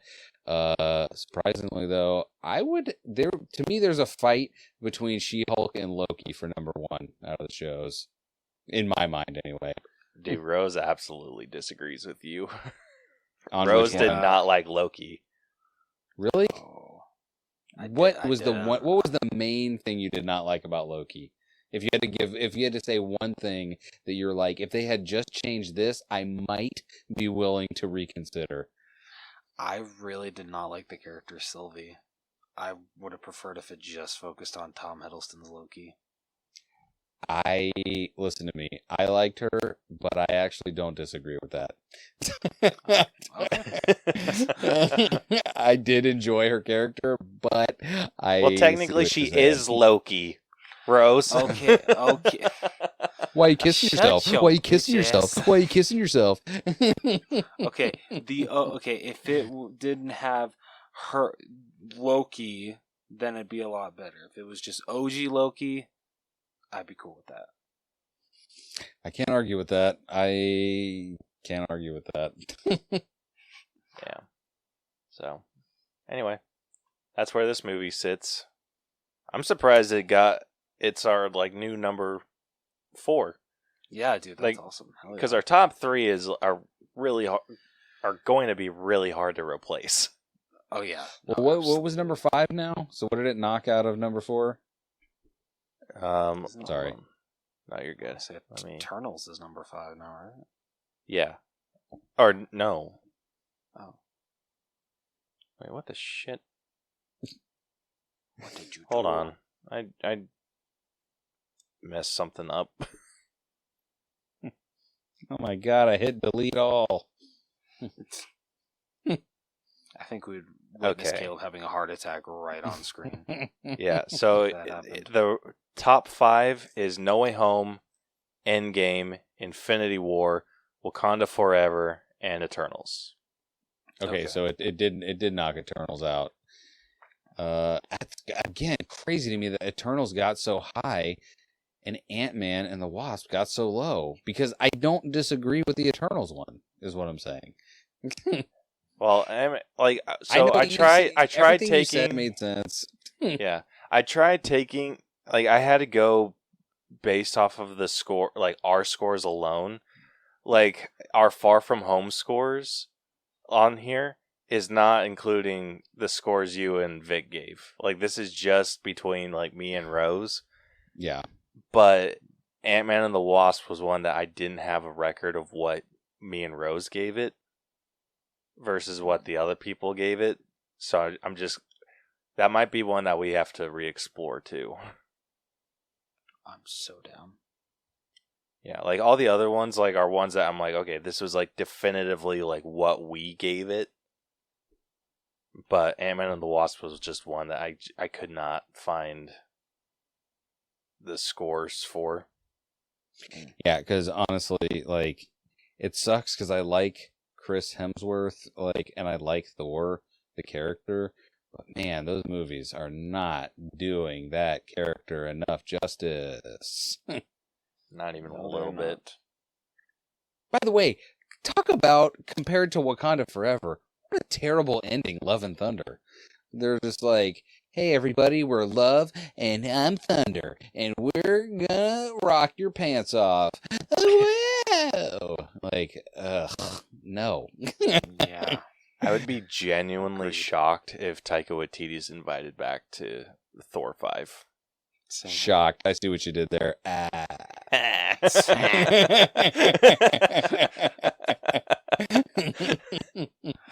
Oh, God. Yeah, no, Anyway. he farted up the place with that one. Yeah. Yeah. All right, well, I would say that concludes this week's episode. DJ, would you like to let everybody know where they can find you? Yes, I would. You can find me behind your door in the shadows. Don't close it or I'll jump out and get you.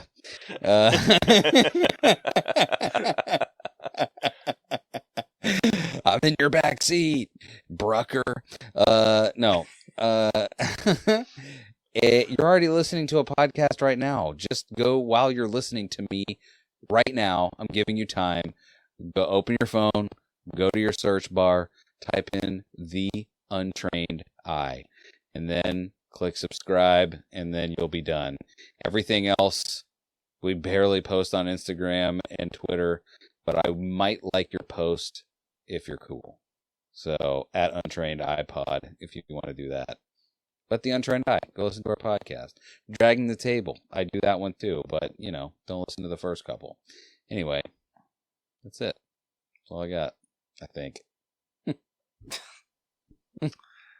All right, well, if you like what you heard from us, as well as, DJ, and I mean, I don't know if he's on all these platforms, but if you want to hear more from us, you can find us on Apple Podcasts, Google Podcasts, Stitcher, iHeartRadio, Spotify, all that fun shit. You can also catch all of our episodes on YouTube if that is your preferred listening platform. Be sure to check out our social media, where you can DM us with episode ideas, answer our question of the week. I don't know why I brought that up because we don't do it really anymore. So Yeah, my bad. Sorry. If you could It's have, just in my if notes, you have I'm two sorry. Thor Ragnaroks that leave the station at the same time, but one Ragnarok is traveling 36 miles an hour and the other Love and Thunder is traveling 76 miles an hour, when will they intersect and become one good movie instead of one good movie and one terrible, terrible movie? Ooh, I know. It's when Thor: late. The Dark World becomes the best Thor movie. And that's when the heat death of the universe takes everything but that movie. Exactly. All right, so those social media platforms are Facebook, facebook.com/The Allbros, Twitter and Instagram and TikTok at The Allbros, or you can email us at theallbroschannel@gmail.com if that is your preferred way to reach us. If you want to buy any of our merch, you can find us at tpublic.com/user/The Allbros channel. And if you want to check out our website, you can find that at tinyurl.com/The Allbros.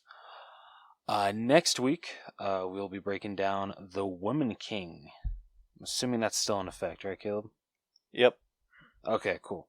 So you can look forward to that. But until next week, this has been the Allbros podcast with special appearance by DJ from the Untrained Eye.